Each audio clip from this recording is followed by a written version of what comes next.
नमस्कार दोस्तों, कैसे हैं आप लोग। उम्मीद करता हूं कि आप सभी लोग अच्छे होंगे। तो दोस्तों, मेरा नाम है आकाश और मैं आप सभी का स्वागत करता हूं अपने YouTube channel A to Z study में। और आज की इस वीडियो में मैं आपको पढ़ाऊंगा क्लास 7th सोशल साइंस की book exploring society India and beyond के पार्ट 2 का chapter number 6 the state the government and you. तो दोस्तों, इस वीडियो में आगे बढ़ने से पहले मैं आप लोगों से एक छोटी सी रिक्वेस्ट करना चाहूँगा कि अगर आप लोगों ने अभी तक मेरे इस वीडियो को लाइक, शेयर और मेरे चैनल को सब्सक्राइब नहीं किया है तो प्लीज़ फटाफट से आप लोग इस वीडियो को लाइक, शेयर और मेरे चैनल को सब्सक्राइब कर दीजिए। तो दोस्तों, इस चैप्टर में सबसे पहले यहाँ पर सोक्रेटिस, जो कि एक बहुत ही मशहूर ग्रीक फिलोसोफर थे, इनके द्वारा दिया हुआ एक कोट दिया है। ठीक है, तो पहले तो इस कोट को पढ़ लेते हैं, समझ लेते हैं, फिर हम लोग बिग क्वेश्चंस पर नज़र डालेंगे और उसके बाद में चैप्टर को पढ़ना शुरू करेंगे। ठीक है, तो चलो भाई फटाफट इसको समझना शुरू करते हैं। The greatest punishment for being unwilling to rule is being ruled by someone worse than oneself. क्या है इसका मतलब? इसका मतलब ये है कि शासन करने की जिम्मेदारी से बचने की सबसे बड़ी सजा ये होती है कि हमें अपने से बुरे व्यक्ति के शासन में रहना पड़ता है। ठीक है ना दोस्तों? क्या है इसका मतलब? इसका मतलब यही है कि देखो क्या होता है कि कई बार जो अच्छे लोग होते हैं, जो बढ़िया लोग होते हैं, वो राजनीति में नहीं आना चाहते हैं, वो शासन में नहीं आना चाहते हैं। वो क्या कहते हैं, उनका क्या मानना होता है कि भाई ये राजनीति, ये शासन, ये सब तो गलत चीज़ है, ये सब खराब चीज़ें हैं और कुछ नहीं। ठीक है, अब जब भी ऐसी परिस्थिति होती है तो ऐसी परिस्थिति में अक्सर ये देखा गया है कि जो उनसे बुरे लोग होते हैं, जो कि हमसे बुरे लोग, काफ़ी बुरे लोग होते हैं, वो शक्ति में आकर बैठ जाते हैं। ठीक है ना?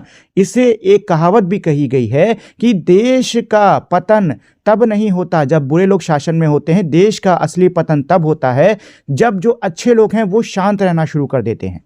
ठीक है, चलिए तो आगे इसमें अब हम लोग बिग क्वेश्चंस पर चलते हैं। तो बिग क्वेश्चन से हम लोग को एक आइडिया लग जाएगा दोस्तों कि इस चैप्टर में क्या सीखने को हमें मिलेगा। तो पहला बिग क्वेश्चन क्या है? What is the difference between a state and a government. क्या कह रहे हैं कि भाई स्टेट और गवर्नमेंट के बीच में क्या डिफरेंस होता है, राज्य और सरकार के बीच में क्या डिफरेंस होता है। सेकेंड बिग क्वेश्चन क्या है? What is the difference between a democracy and a republic. एक डेमोक्रेसी और रिपब्लिक में क्या फर्क होता है। What makes India a democratic republic. Bharat को डेमोक्रेटिक रिपब्लिक क्या बनाती है। थर्ड बिग क्वेश्चन है, how do citizens engage with the government in day to day life. जो सिटीजन्स होते हैं, जो नागरिक होते हैं, वो सरकार के साथ में कैसे इंगेज करते हैं, मतलब सरकार के साथ में कैसे काम करते हैं डे टू डे लाइफ में। How can one make government work for people. और कैसे कोई सरकार को लोगों के लिए काम करवा सकता है। ठीक है दोस्तों, चलिए तो अब हम लोग इस चैप्टर को पढ़ना शुरू करते हैं। Let's remember this is an illustration from your grade 6 text book. क्या कह रहे हैं कि ये जो इलस्ट्रेशन दिया है ये आपके ग्रेड 6 यानी क्लास 6 के टेक्स्ट बुक से है। Do you recall that we discuss the need for a system of governance commonly refer to as a government. याद करिए कि हम लोगों ने उसमें डिस्कस करा था कि कैसे हमको एक सिस्टम की ज़रूरत है जो कि प्रशासन सही से चला सके। ठीक है ना? इसको कॉमनली कैसे हम लोग गवर्नमेंट यानी सरकार क्या क्या रेफर करते हैं।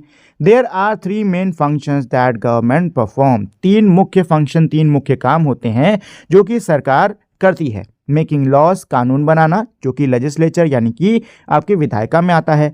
Carrying out laws and making policies, जो लॉज बनाए गए हैं, जो कानून बनाए गए हैं, उनका पालन करवाना, साथ में पॉलिसीज़ बनाना, ये आपका एग्जीक्यूटिव यानी कि कार्यपालिका के अंदर आता है। And ensuring laws are followed, और ये सुनिश्चित करना कि जो नियम कानून बनाए गए हैं उनका पालन किया जा रहा है, तो ये जुडिशरी यानी कि न्यायपालिका के अंदर आता है।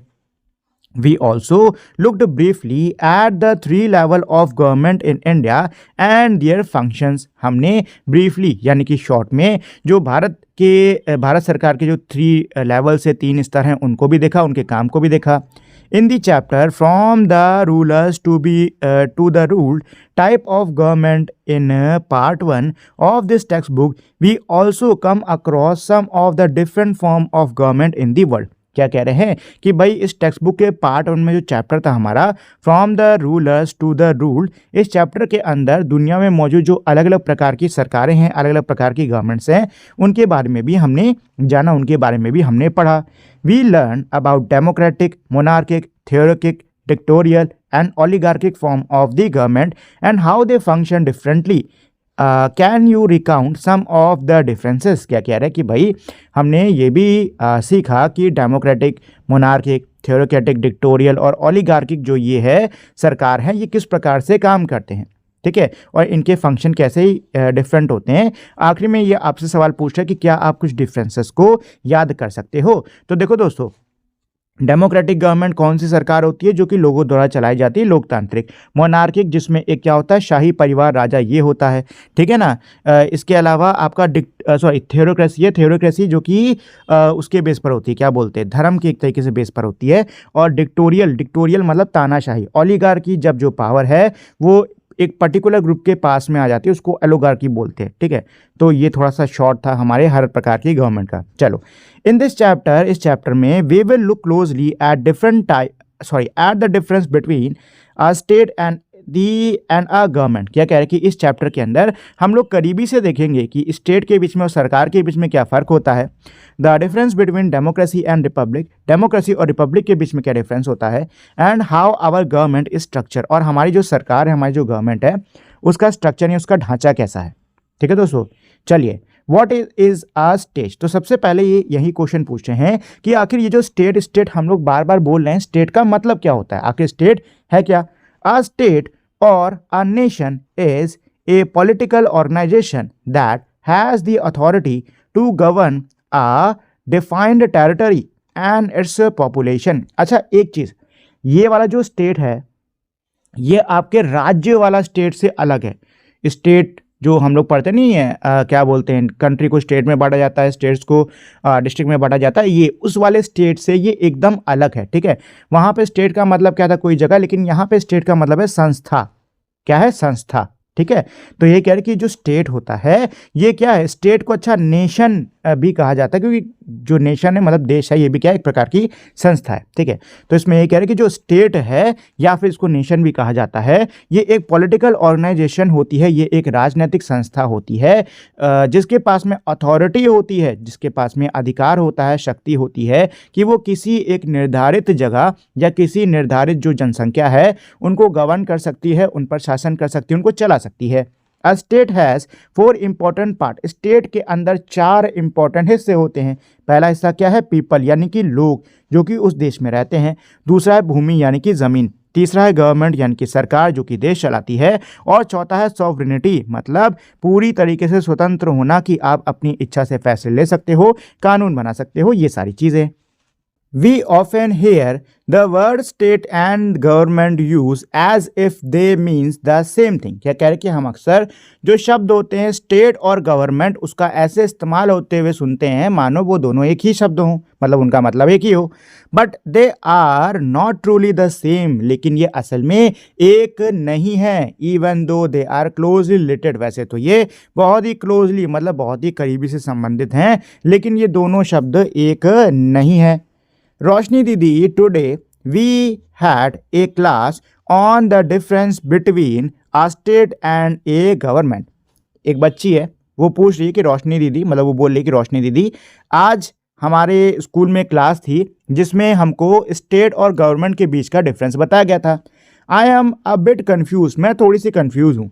Since you are studying political science in college, can you tell me why is it important to have a permanent population for a place to become a state। क्या कह रहे हैं कि भाई आप क्योंकि कॉलेज के अंदर पॉलिटिकल साइंस पढ़ रहे हो, तो क्या आप मुझे समझा सकते हो कि क्यों किसी भी जगह को स्टेट बनने के लिए वहाँ पर परमानेंट पॉपुलेशन का होना ज़रूरी है।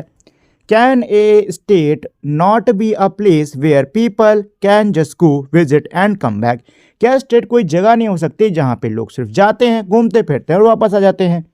तो अब इसके जवाब में जो इनकी रोशनी दीदी हैं जवाब दे रही हैं, first, without people meaning a population there can be no state. पहली चीज़ तो ये है कि बिना पॉपुलेशन के, बिना जनसंख्या के, बिना लोगों के कोई भी जगह स्टेट बन ही नहीं सकती।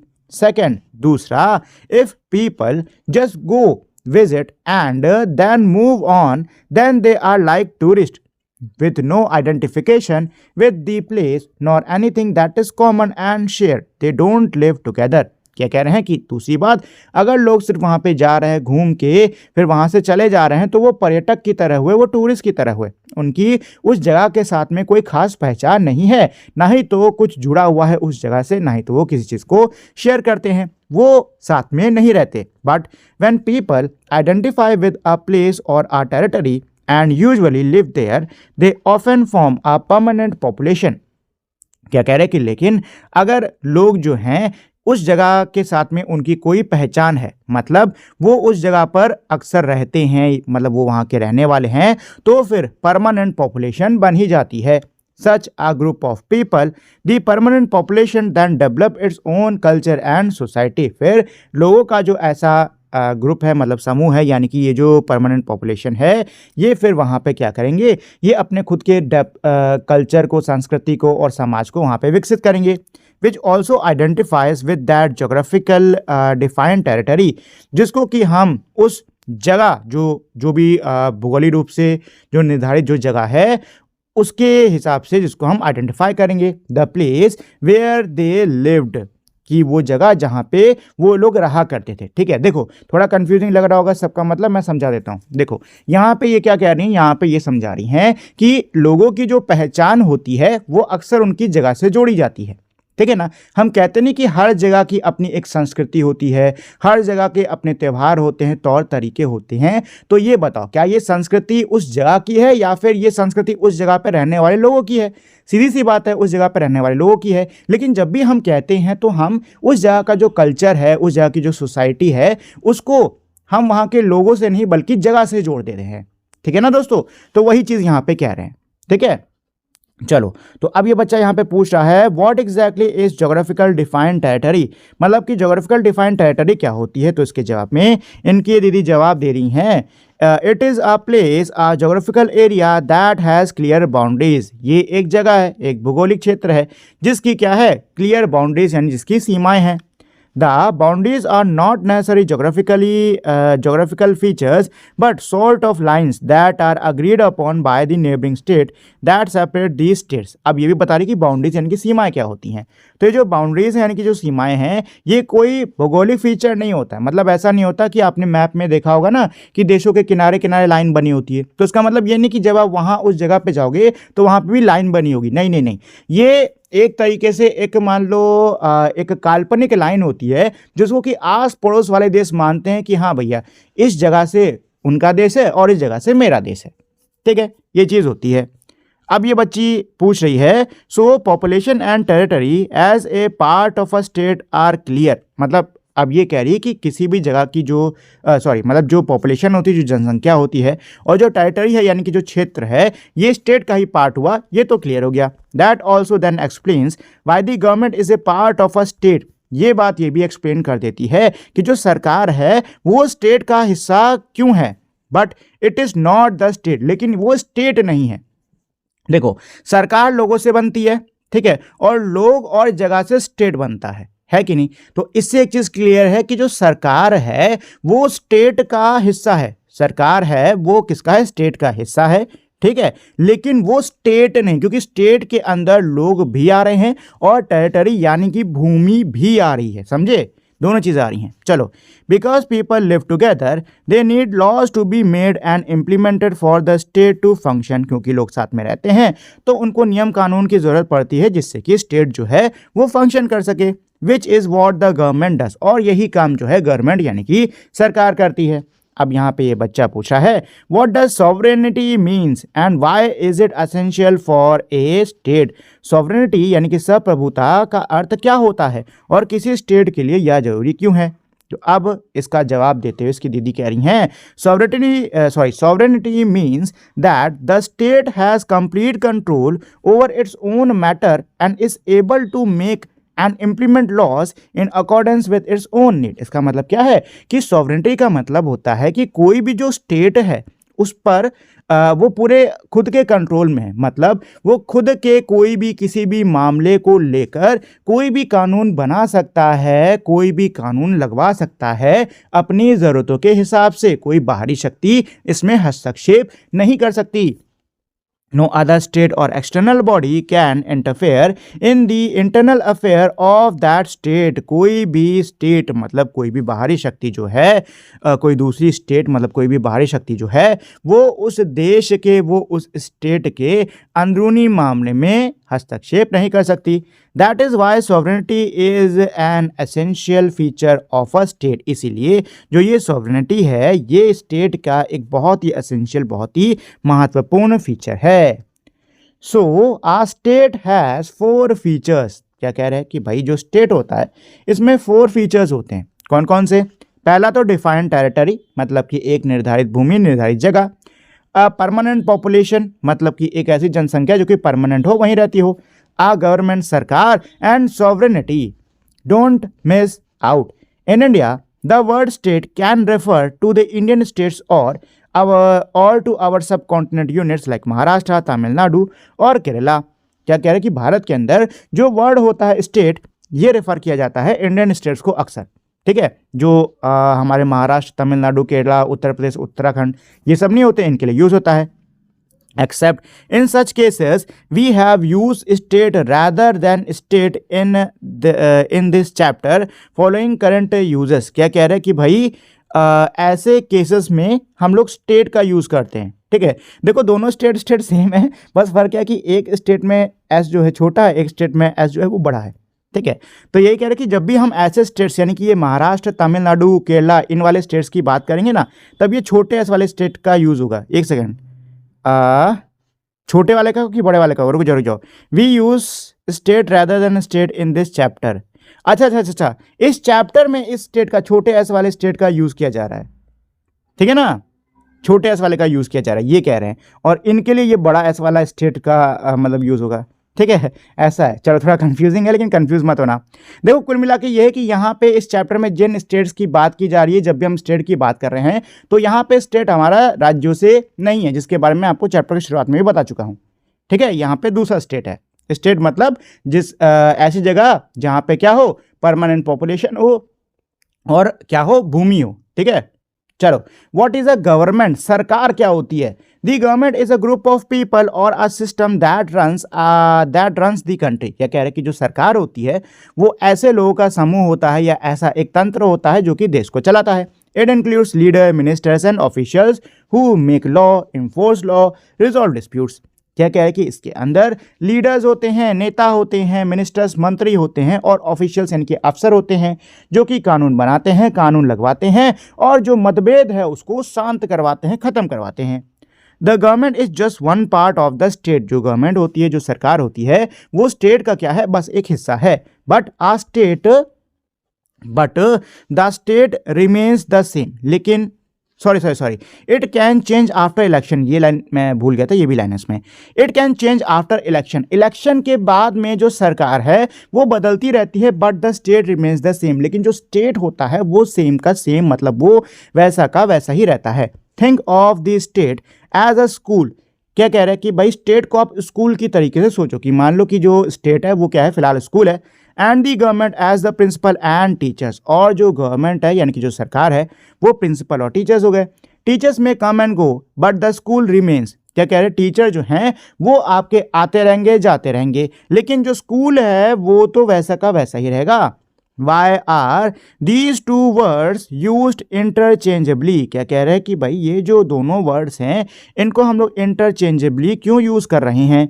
इन रियल लाइफ असल जीवन में we often say the state did this और the government decided that as if they means the same thing. क्या कह रहे हैं कि भाई रियल लाइफ में हम अक्सर कहते हैं कि स्टेट ने ऐसा करा या फिर सरकार ने ये फैसला करा, जैसे कि मानो इन दोनों शब्दों का अर्थ क्या हो, सेम हो। This is because the government acts on the behalf of the state. ऐसा इसलिए होता है क्योंकि जो सरकार होती है वो स्टेट के बिहाफ पर काम कर रही होती है। स्टेट नहीं होती, स्टेट के बिहाफ मतलब स्टेट के लिए काम कर रही होती है। As is the face of the state that we see in action every day, ये स्टेट के फेस के रूप में, चेहरे के रूप में काम करते हैं, जिनको कि हम रोज काम करता देखते हैं, जिनको कि हम रोज एक्शन में देखते हैं। So while the words are different in meaning people often mix them up because, तो जो शब्द हैं इनकी मीनिंग तो अलग है लेकिन लोग अक्सर इसको मिला देते हैं, क्योंकि पहला point, the government runs the daily work of the state, क्योंकि जो सरकार है वो स्टेट के डेली वर्क यानी रोजमर्रा के काम को करवाती है, चलवाती है। We usually interact with the government not the whole state, और हम अक्सर गवर्नमेंट के साथ में इंटरैक्ट करते हैं, सरकार के साथ में इंटरैक्ट करते हैं, पूरे स्टेट के साथ में नहीं। People, police and the government, you might have seen police in your daily life and in movies, क्या कह रहे हैं कि आपने अपने डेली लाइफ और मूवीज में पुलिस को जरूर देखा होगा। Are they a part of the government, क्या वो सरकार का हिस्सा हैं? वॉट डू दे डू, वो क्या करते हैं? Do citizens have any control over them, और क्या नागरिकों का उन पर किसी प्रकार का कोई कंट्रोल होता है? The police in India are responsible for maintaining law and order within each state, यहाँ पे जो पुलिस है, जो एक सेकंड को देखो, यहाँ पे ना स्टेट की बात हो रही है, रुक जाओ, ये स्टेट राज्य वाला स्टेट है, ठीक है, ये राज्य वाला स्टेट है, ठीक है, ये राज्य वाला स्टेट है। तो यहाँ पे क्या कह रहे हैं कि जो पुलिस होती है भारत की, वो जिम्मेदार होती है नियम कानून को मेंटेन करने के लिए, उसको बनाए रखने के लिए हर राज्य के अंदर। They are part of the state government, ये राज्य सरकार का हिस्सा होते हैं। And work directly with local communities in town, cities and villages, और जो लोकल कम्युनिटीज़ होते हैं, जो स्थानीय समुदाय होते हैं, उनके साथ में ये काम करते हैं। They are agents of the state who can legally use force to ensure that people live in a safe and secure environment free from crime and violence. ये स्टेट्स के क्या होते हैं? एजेंट होते हैं, जो कि लीगली मतलब कानूनी रूप से फोर्स बल का इस्तेमाल कर सकते हैं, ये चीज़ सुनिश्चित करने के लिए कि लोग सुरक्षित रहें, वो एक सुरक्षित माहौल में रहें, और जो देश है वो क्राइम से, वायलेंस से, वो जुर्म से और हिंसा से मुक्त रहे। The police work closely with the courts, prison and other part of the criminal justice system. जो पुलिस है वो बहुत ही करीबी कोर्ट्स के साथ में, यानी अदालतों के साथ में, जेलों के साथ में, और जो क्रिमिनल जस्टिस सिस्टम है इसके कई हिस्सों के साथ में काम करती हैं।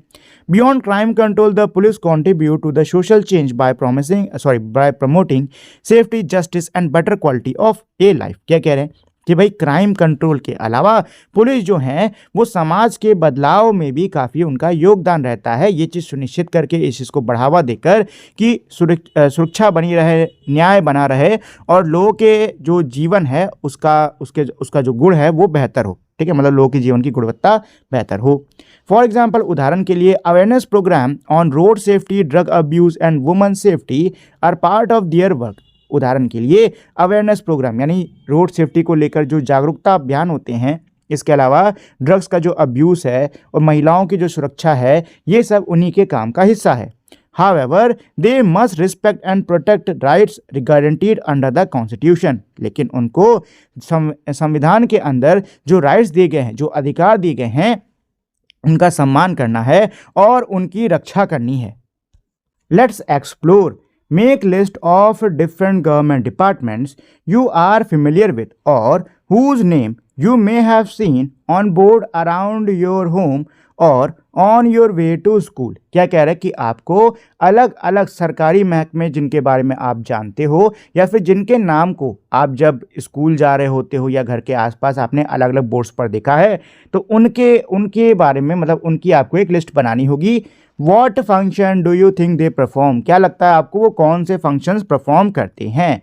ठीक है, तो देखिए दोस्तों, कई सारे हमारे अलग अलग सरकारी डिपार्टमेंट्स हैं, सरकारी महकमे हैं, जिनसे आपका आमना सामना रोज होता है। ठीक है, जैसे कि पुलिस डिपार्टमेंट, ठीक है, लॉ एंड ऑर्डर मेंटेन करती है। हेल्थ डिपार्टमेंट, आपकी तबीयत खराब होती है, हॉस्पिटल जाते हो कि नहीं जाते हो, तो जो हेल्थ डिपार्टमेंट होता है ना, वो इसी की देखरेख करता है। एजुकेशन डिपार्टमेंट, स्कूल में पढ़ने जाते हो तो वो उसी के अंदर आता है दोस्तों। इसके अलावा घर के बाहर आपकी जो सड़कें हैं वो उनकी साफ़ सफाई, पानी की सप्लाई बढ़िया हो रही कि नहीं हो रही, ये सब किसमें, नगर पालिका यानी कि म्यूनसिपल कॉरपोरेशन के अंडर जाता है। और आप घर से बाहर कहीं ट्रैवल करते हो तो गाड़ी से ट्रैवल करते हो, उसका ड्राइविंग लाइसेंस होता है, ये सब किस में जाता है, ट्रांसपोर्ट डिपार्टमेंट में।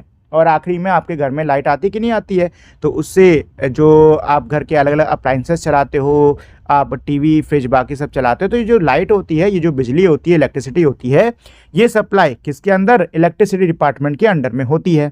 ठीक है दोस्तों, तो ये तो कुछ डिपार्टमेंट्स हैं जिनसे आपका रोज़मर्रा में आमना सामना होता होगा। ठीक, चलो आगे बढ़ते इसमें। These departments form part of the executive functions of the government. ये जो डिपार्टमेंट्स होते हैं, ये जो हमारी एग्जीक्यूटिव होती है यानी कि जो कार्यपालिका होती है ना, ये उसका हिस्सा होते हैं। उसी मतलब ये कार्यपालिका है, मतलब ये काम ही करवा रहे हैं सरकार का। They implement the policies and laws made by the legislature. ये जो एग्जीक्यूटिव होती है, कार्यपालिका होती है, ये लेजिस्लेचर यानी कि विधायिका द्वारा बनाए गए जो नियम कानून होते हैं उनको इम्प्लीमेंट करवाते हैं। ठीक है ना, उनको ही ये लागू करवाते हैं।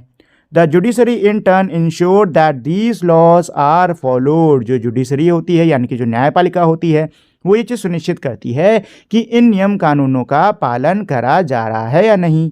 Together, the legislature, executive and judiciary forms the three key pillar of the government. साथ में जो तीनों हैं, विधायिका, कार्यपालिका और न्यायपालिका, ये सरकार के तीन मुख्य स्तंभ हैं। However, in our daily life, we primarily interact with the various department that forms part of executive। क्या कह रहे हैं, लेकिन अपने रोज़मर्रा के जीवन में हम लोग मुख्यतः जो एग्जीक्यूटिव के अलग अलग डिपार्टमेंट्स होते हैं ना, उन्हीं के साथ में इंटरेक्ट करते हैं। इन एन अर्लियर चैप्टर, इससे पहले के चैप्टर में, we surveyed the different form of government that existed और have exist across the world including democracy, monarchy, theocracy, dictatorship and oligarchy. क्या कह रहे हैं कि भाई इससे पहले के चैप्टर्स में हम लोगों ने जो अलग अलग प्रकार की जो सरकार के अलग अलग रूप दुनिया भर में जो कि अभी मौजूद हैं या फिर मौजूद थे, जिसमें आपका डेमोक्रेसी शामिल है, मोनार्की शामिल है, थियोक्रेसी, डिक्टेटरशिप और ओलिगार्की, ये सब शामिल है। हमने इसको सर्वे किया, मतलब इसकी जानकारी निकाली, हमने इसके बारे में जाना। We saw how democracies give people the power to choose their leaders and how this differ from government where power stay within one family or group। हमने देखा कि कैसे जो डेमोक्रेसीज होती हैं यानी कि कैसे जो लोकतंत्र होता है, ये लोगों को शक्ति देता है कि वो अपने खुद के नेता को चुन सकते हैं, और कैसे ये उस प्रकार की सरकार से अलग है जहाँ पे जो शक्ति है वो एक ही परिवार में या एक ही ग्रुप में, समुदाय में रहती है। In our democracy like India, Bharat जैसे लोकतंत्र में, the government is expected to work for everyone's wellbeing and protect our right and freedom. यानी भारत जैसे लोकतंत्र में सरकार से उम्मीद की जाती है कि वो सभी की बेहतरी के लिए काम करेंगे और सभी के अधिकार और उनकी स्वतंत्रता की रक्षा करेंगे। इन सम कंट्रीज, कुछ देशों में, the legislative, executive and judiciary are separate while in other they may overlap. क्या कह रहे हैं, कुछ देशों में जो ये विधायिका है, कार्यपालिका है, न्यायपालिका है, ये एकदम अलग अलग है, जबकि कुछ देशों में ये ओवरलैप करते हैं, यानी कि इनकी जो शक्ति है वो एक दूसरे पर कुछ ना कुछ हद तक होती है।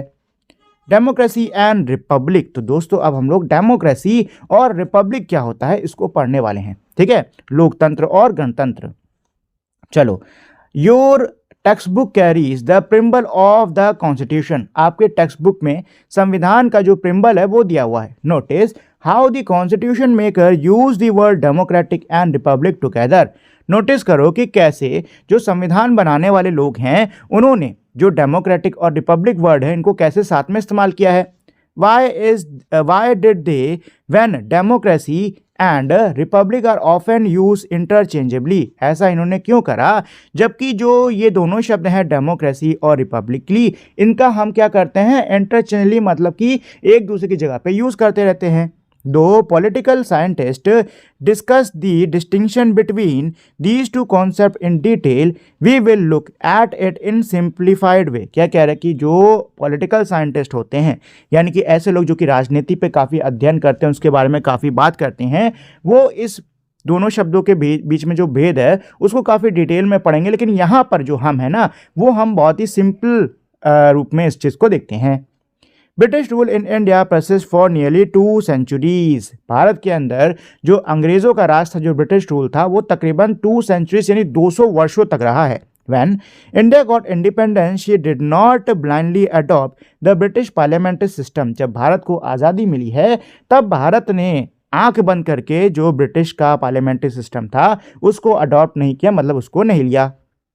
Among the many discussion and debates that took place during the making of our constitution, one was on the type of parliamentary democracy that India should have। क्या कह रहे हैं कि जो कई सारे वाद विवाद हुए हैं, जो कई सारी चर्चाएं हुई हैं, कई सारी जो बहस हुए हैं इस समय के दौरान हमारे संविधान बनाने वाले लोगों के द्वारा, उनमें एक ये भी मुद्दा था कि हमें किस प्रकार की पार्लियामेंट्री डेमोक्रेसी को लेना चाहिए। ठीक है।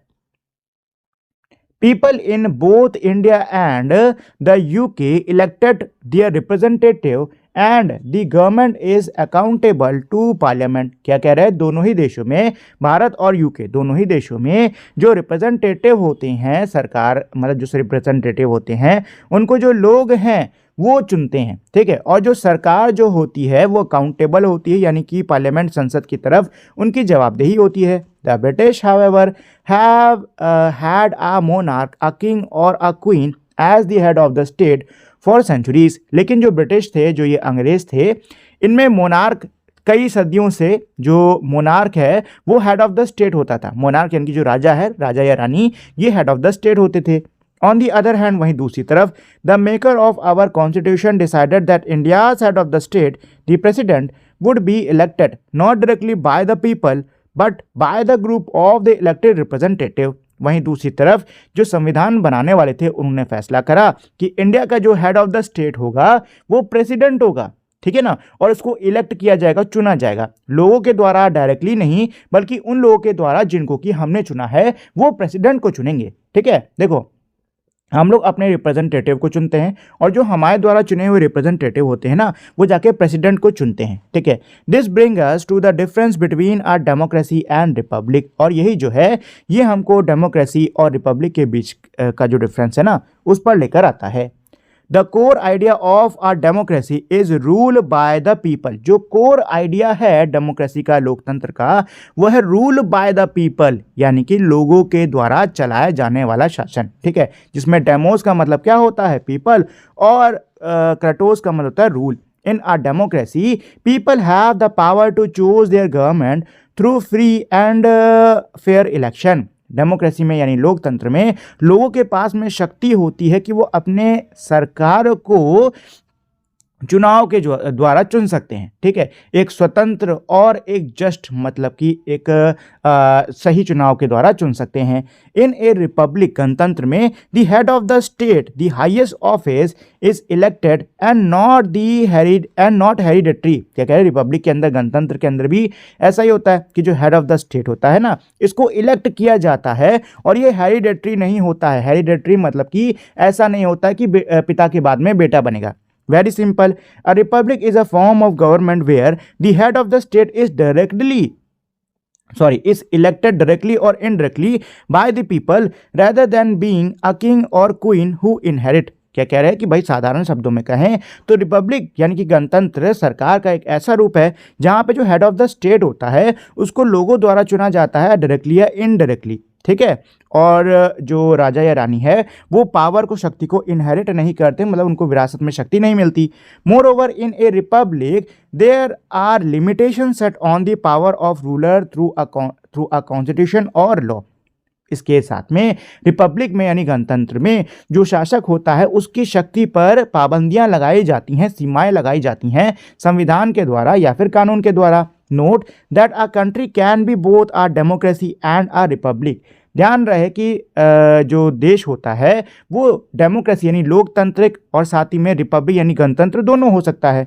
एग्जाम्पल इंडिया और यूएसए, उदाहरण यहाँ पे भारत और यूएसए का दिया हुआ है। But not all democracies are republic, लेकिन सारी डेमोक्रेसीज जो हैं वो रिपब्लिक नहीं होती हैं। एग्जाम्पल के लिए यूके हो गया, कनाडा हो गया, स्वीडन हो गया, ये डेमोक्रेसीज हैं लेकिन रिपब्लिक नहीं। दे हैव आ मोनार्क, इनके यहाँ पे क्या है, मोनार्क यानी कि राजा है। ठीक है। India a republic that protect the right of all. India is a democratic republic and its constitution guarantees fundamental rights to all its citizens. India जो है, भारत जो है, ये एक लोकतांत्रिक गणतंत्र है और इसका जो कॉन्स्टिट्यूशन है यानी इसका जो संविधान है वो गारंटी करता है कि सभी नागरिकों को उनका जो मौलिक अधिकार है वो दिया ही दिया जाए। Constitutional provisions and the law ensure that rule by a representative majority does not violate the fundamental rights of any citizen. क्या कह रहे हैं कि जो संवैधानिक प्रावधान है और जो कानून है वो ये चीज़ सुनिश्चित करता है कि प्रतिनिधि बहुमत का जो शासन है वो किसी भी नागरिक के जो मौलिक अधिकार हैं उसका हनन, उसका उल्लंघन ना करे। There exist certain geographical areas that belong to tribal communities. क्या कह रहे हैं कि कई हमारे ऐसे भूगोलीय जगहें हैं, भूगोलीय क्षेत्र हैं जो कि ट्राइबल कम्युनिटीज़ के हैं, जनजाति समूहों के हैं। These lands are protected by law for their use and private companies and other individual cannot buy or lease the land without the permission of local community and due legal process. क्या कह रहे हैं कि ये जो भूमि है, ये जो जगह है, ये बाय लॉ यानी कि कानून के द्वारा प्रोटेक्टेड है, कानून के द्वारा इसका रक्षण किया गया है और कोई भी प्राइवेट कंपनी या फिर कोई भी व्यक्ति इन जमीनों को ना ही तो खरीद सकता है, ना ही तो वो इनको किराए पर ले सकता है बिना वहाँ के जो स्थानीय समुदाय हैं उनकी इजाज़त के और बिना जो लीगल प्रोसेस है उसको करे हुए। फॉर एग्जाम्पल, उदाहरण के लिए, mining was not allowed in the sacred hill of Dongria Kondh tribe इन उड़ीसा। उदाहरण के लिए, जो उड़ीसा के अंदर डोंगरिया कोंड नाम की एक ट्राइब है, उनका जो सेक्रेट यानी उनके जो पवित्र हिल्स है ना, वहाँ पर माइनिंग को अलाउ नहीं किया गया था। As the community strongly opposed the destruction of their reserved land, जो समुदाय है इन्होंने बहुत ही मजबूती से विरोध करा था उनके पवित्र भूमि के बर्बादी करने के खिलाफ। In this case, इस केस में the right of the tribals to their sacred hill were protected by laws. इस केस में जो अधिकार थे उस जनजाति समूहों के, उनके पवित्र पहाड़ों को लेकर इसको लॉ के द्वारा यानी कानून के द्वारा इसका रक्षण किया गया था। Why is the protection of right important? क्या कह रहे हैं कि भाई जो राइट्स हैं यानी कि हमारे जो अधिकार हैं उनका प्रोटेक्शन यानी उनका रक्षण महत्वपूर्ण क्यों है। Let us take an example. चलिए एक उदाहरण लेते हैं। As per its rule book, our resident Welfare Association RWA has banned deliveries after 9 PM in its department complex. क्या कह रहे हैं कि भाई अपनी रूल बुक के हिसाब से एक रेसिडेंट वेलफेयर एसोसिएशन यानी RWA ने 9 बजे के बाद उनके अपार्टमेंट के अंदर डिलीवरी को लेना बैन करा हुआ था।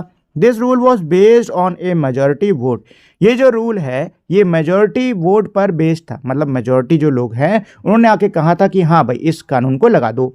It ignored the view of a minority of residents who argued that such a ban would affect the sick and the elderly.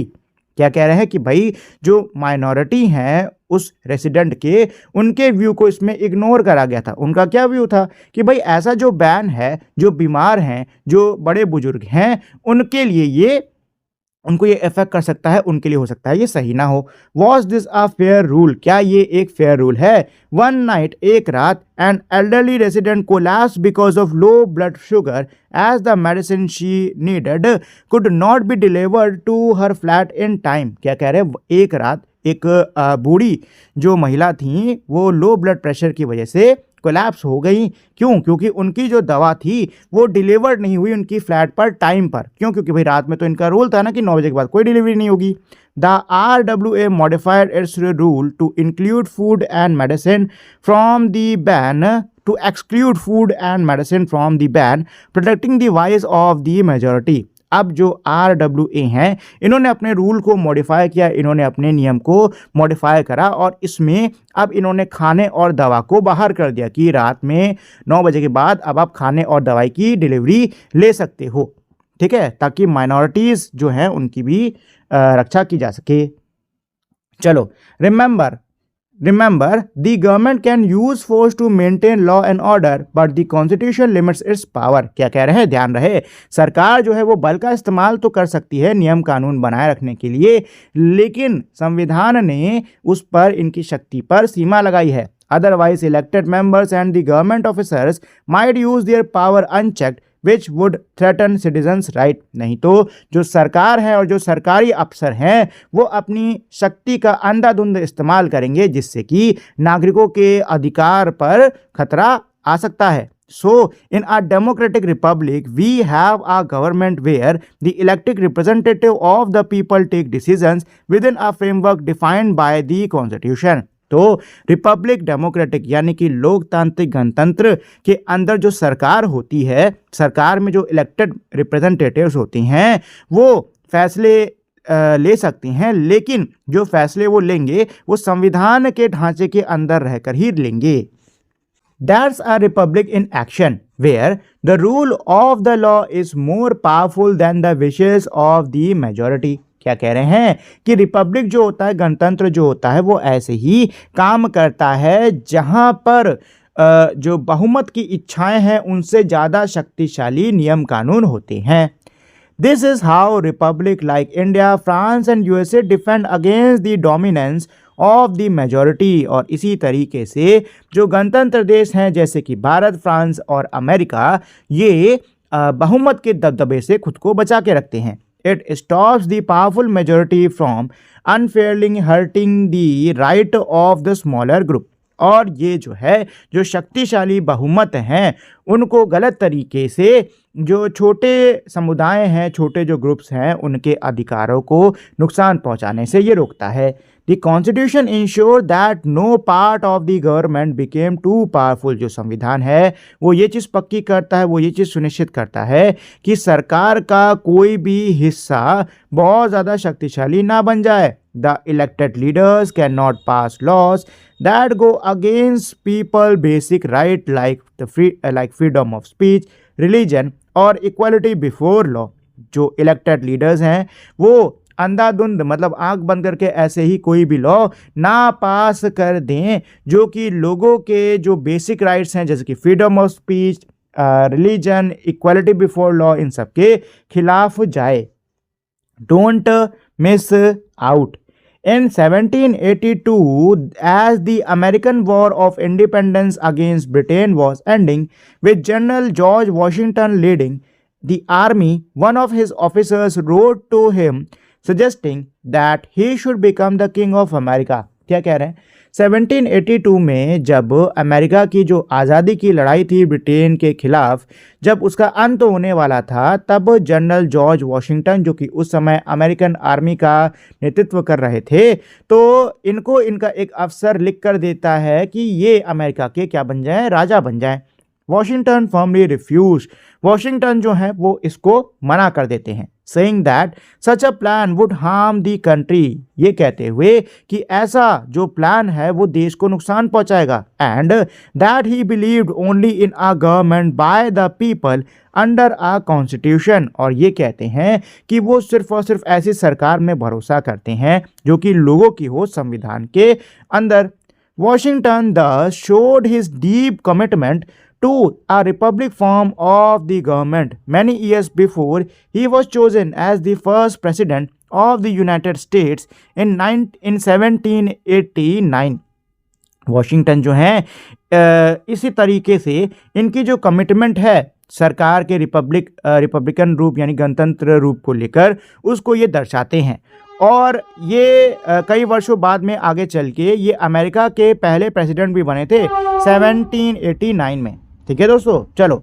According to Kautilya, the author of Arthashastra, the king, the primary authority of the state, has to follow rajdharma and have a good governance system. Kautilya के हिसाब से, जो कि अर्थशास्त्र के लेखक हैं, जो राजा है उसके जिसके पास में स्टेट की प्राइमरी अथॉरिटी रहती है, अधिकार सारा जिसके पास में रहता है, उसको राजधर्म का पालन करना चाहिए और अच्छा प्रशासन का तंत्र तैयार करना चाहिए। He should ensure law and order, नियम कानून बने रहें, ये चीज़ उसको सुनिश्चित करना है। If there is no government, society will become chaotic with big fishes, that is, the more powerful eating the smaller fishes। क्या कह रहे हैं कि अगर कोई सरकार नहीं होगी तो जो हमारा समाज है वो chaotic हो जाएगा। ठीक है, जहां पर जो बड़ी मछलियां हैं, मतलब जो शक्तिशाली हैं, वो कमजोर यानी कि छोटी मछलियों को खाएंगे। इन इंडिया, भारत में, the state operate through institution such as legislature, executive and judiciary. क्या कह रहे हैं, भारत के अंदर जो स्टेट है वो ऑपरेट करता है इन संस्थानों के द्वारा, जो कि हैं विधायिका, कार्यपालिका और न्यायपालिका। The state claims the legislative use of power, for example through control by the police and taxation. जो स्टेट है उसके पास में क्या होता है, लेजिस्लेटिव पावर होती है। ठीक है, उसका मतलब ये यूज कर सकते हैं। उदाहरण के लिए पुलिस के द्वारा कंट्रोल कर सकते हैं या टैक्सेशन के द्वारा ये क्या कर सकते हैं, कंट्रोल कर सकते हैं।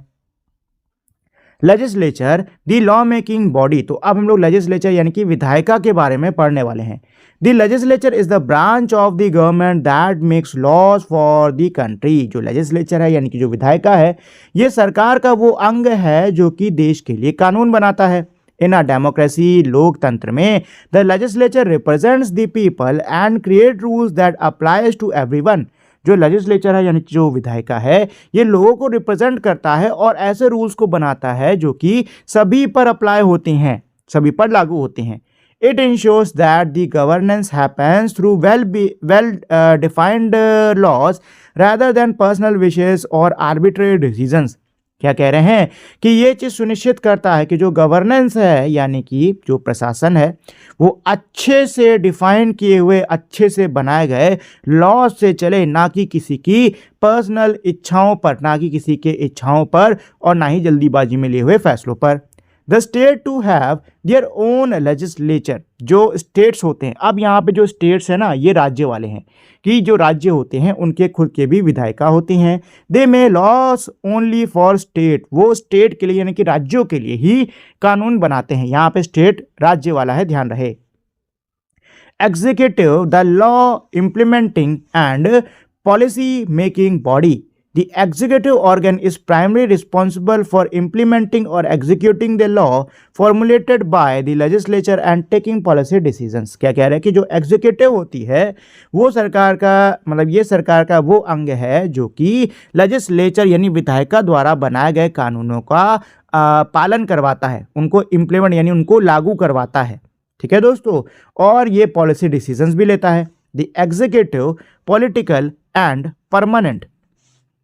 In every country, the government needs someone to reinforce law, design and implement policies and manage the day-to-day activities of the government। क्या कह रहे हैं कि हर देश में सरकार को ज़रूरत होती है किसी ऐसे की जो कि नियम कानूनों को इन्फोर्स करे, लागू करवाए। ठीक है, डिज़ाइन करे और इम्प्लीमेंट करे अलग अलग पॉलिसीज़ को, नीतियों को, और जो रोज़मर्रा के काम हैं सरकार के उनको मैनेज करे।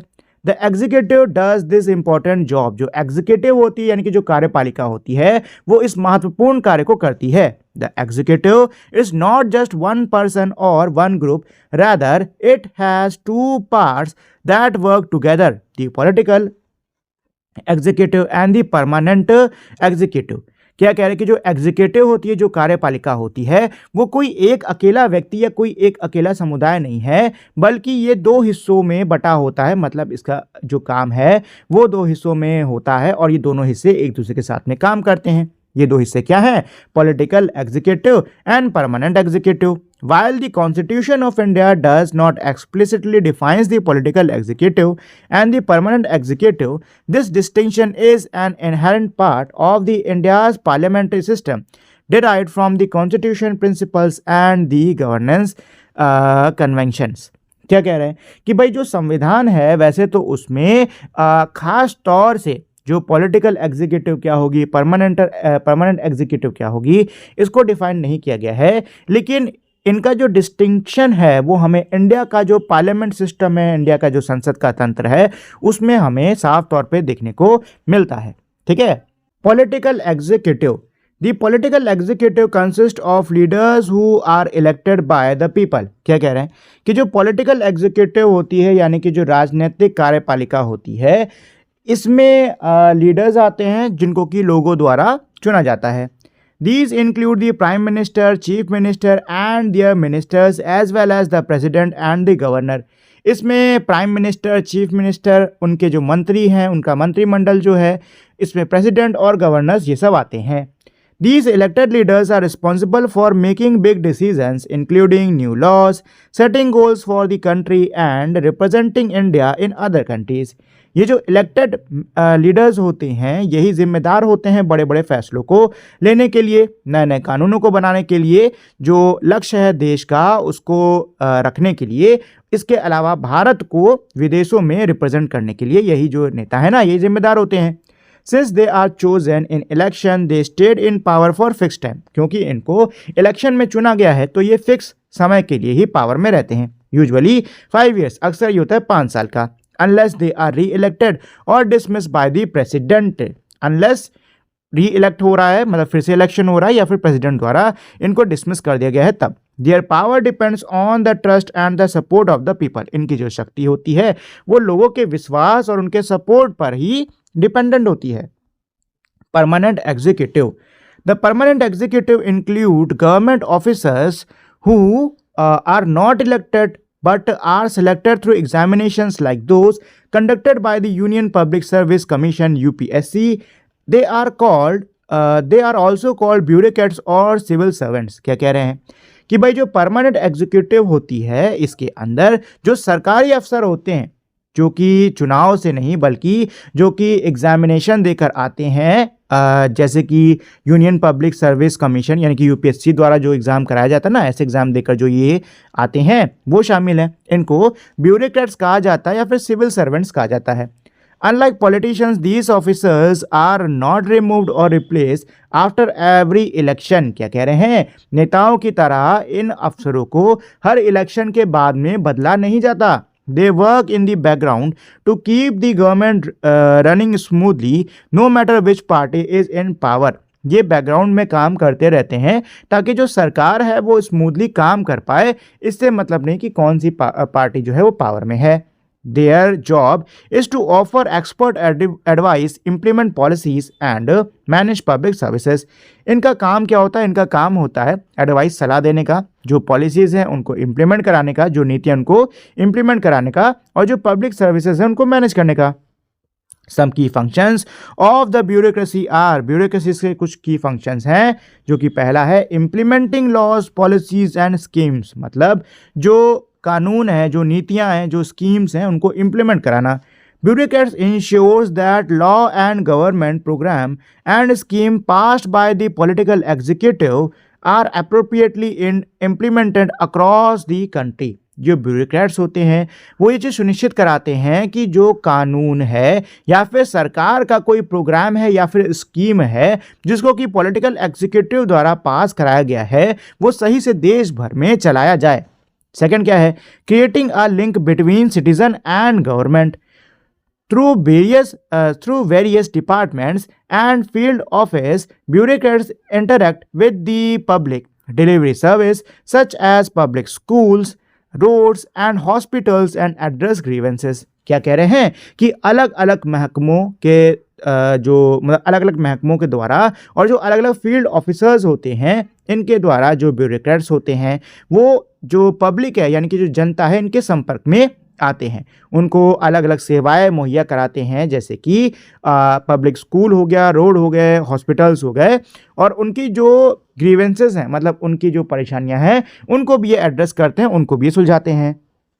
Record keeping and governance, they keep record of the government work decision and procedure. इसके अलावा जो सरकार का काम है, उनके जो फैसले हैं, जिस तरीके से उन्होंने काम करा है, इसका ये रिकॉर्ड भी रखते हैं।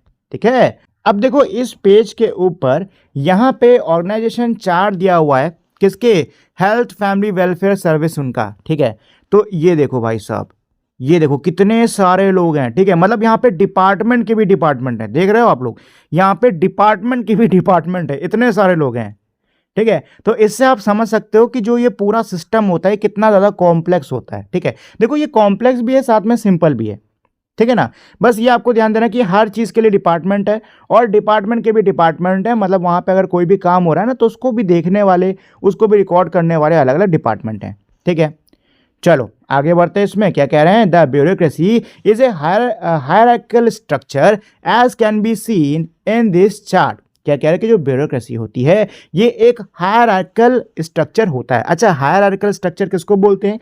एक ऐसा स्ट्रक्चर जिसमें किसी व्यक्ति के ऊपर भी व्यक्ति, मतलब इस अफसर का भी क्या होगा? अफसर होगा। इस अफसर का भी क्या होगा? अफसर होगा। इस अफसर का भी क्या होगा? अफसर होगा। ठीक है ना, और सबसे ऊपर, इनसे ऊपर भी क्या होगा? अफसर होगा। ठीक है, और जो सबसे ऊपर है ना, उसको भी कहीं पे जवाबदेही करनी होगी।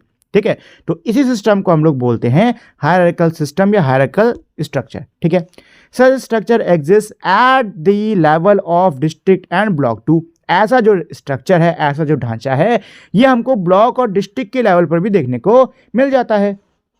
इन इंडिया, भारत में, the most well known bureaucracies are Indian foreign services IFS, the Indian administrative service IAS, the Indian police service IPS, Indian revenue service IRS and the Indian forest service IFOS।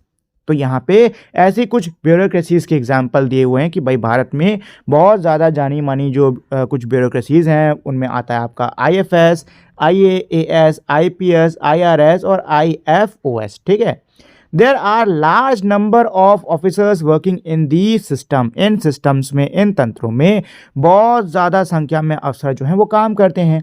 Our interactions are usually with bureaucrats serving at the grassroots government, school teacher, anganwadi worker, health worker, water and sanitation worker और bus conductor. क्या कह रहे हैं कि हमारा जो interaction है, हमारा जो कह सकते हो हमारी जो मुलाकात है, वो किनसे होती है? इन्हीं ब्यूरोक्रेट से होती है, जो कि ग्रास रूट लेवल पर, मतलब एकदम नीचे के स्तर पर, बेसिक लेवल पर काम करते हैं। जैसे कि आपके सरकारी स्कूल के टीचर हो गए, आंगनवाड़ी वर्कर हो गए, हेल्थ वर्कर हो गए, वाटर सैनिटेशन वर्कर हो गए, बस कंडक्टर हो गए इत्यादि। The bureaucracy manage large-scale programs like the census, national election, disaster relief, and the rollout of welfare schemes such as Mahatma Gandhi National Rural Employment Guarantee Scheme, MNREGS और the COVID-19 vaccination drives. क्या कह रहे हैं कि जो bureaucracy होती है वो ऐसी जो लार्ज स्केल प्रोग्राम होते हैं, जैसे कि सेंसस, जनगणना हो गई, नेशनल इलेक्शन हो गए, जो इलेक्शंस होते हैं, चुनाव हो गए, वो हो गए, डिजास्टर रिलीफ हो गया, वेलफेयर स्कीम्स जो होती है उनका रोल आउट, जैसे कि Mahatma Gandhi National Rural Employment Guarantee Scheme जो कि मनरेगाज है ना, और जो कोविड-19 या मतलब कोविड-19 का जो वैक्सीनेशन ड्राइव है, इन सबको करवाने का इनका काम होता है। अच्छा, यहाँ पे एक छोटी सी चीज़ है, जो ये Mahatma Gandhi National Rural Programme Guarantee Scheme है, इसका नाम ना चेंज हो गया है। ठीक है, तो अब इसका नाम ये नहीं रहा है। ठीक, चलो आगे बढ़ते हैं। Chonira बिलप्पा Muthamma 1924-2009 born in Karnataka. चोनिरा बिलप्पा मुथम्मा, इनका जन्म 1924 कर्नाटक में हुआ था। becomes the first woman to clear the examination for public service in 1948। ये पहली महिला बनी जिन्होंने पब्लिक सर्विसेज को क्लियर करा, मतलब इसके एग्ज़ाम को क्लियर करा 1948 में। And the first woman to join the Indian foreign services in 1949। और 1949 में इंडियन फॉरेन सर्विसेज को ज्वाइन करने वाली भी पहली महिला बनी। Although a strong gender bias prevailed.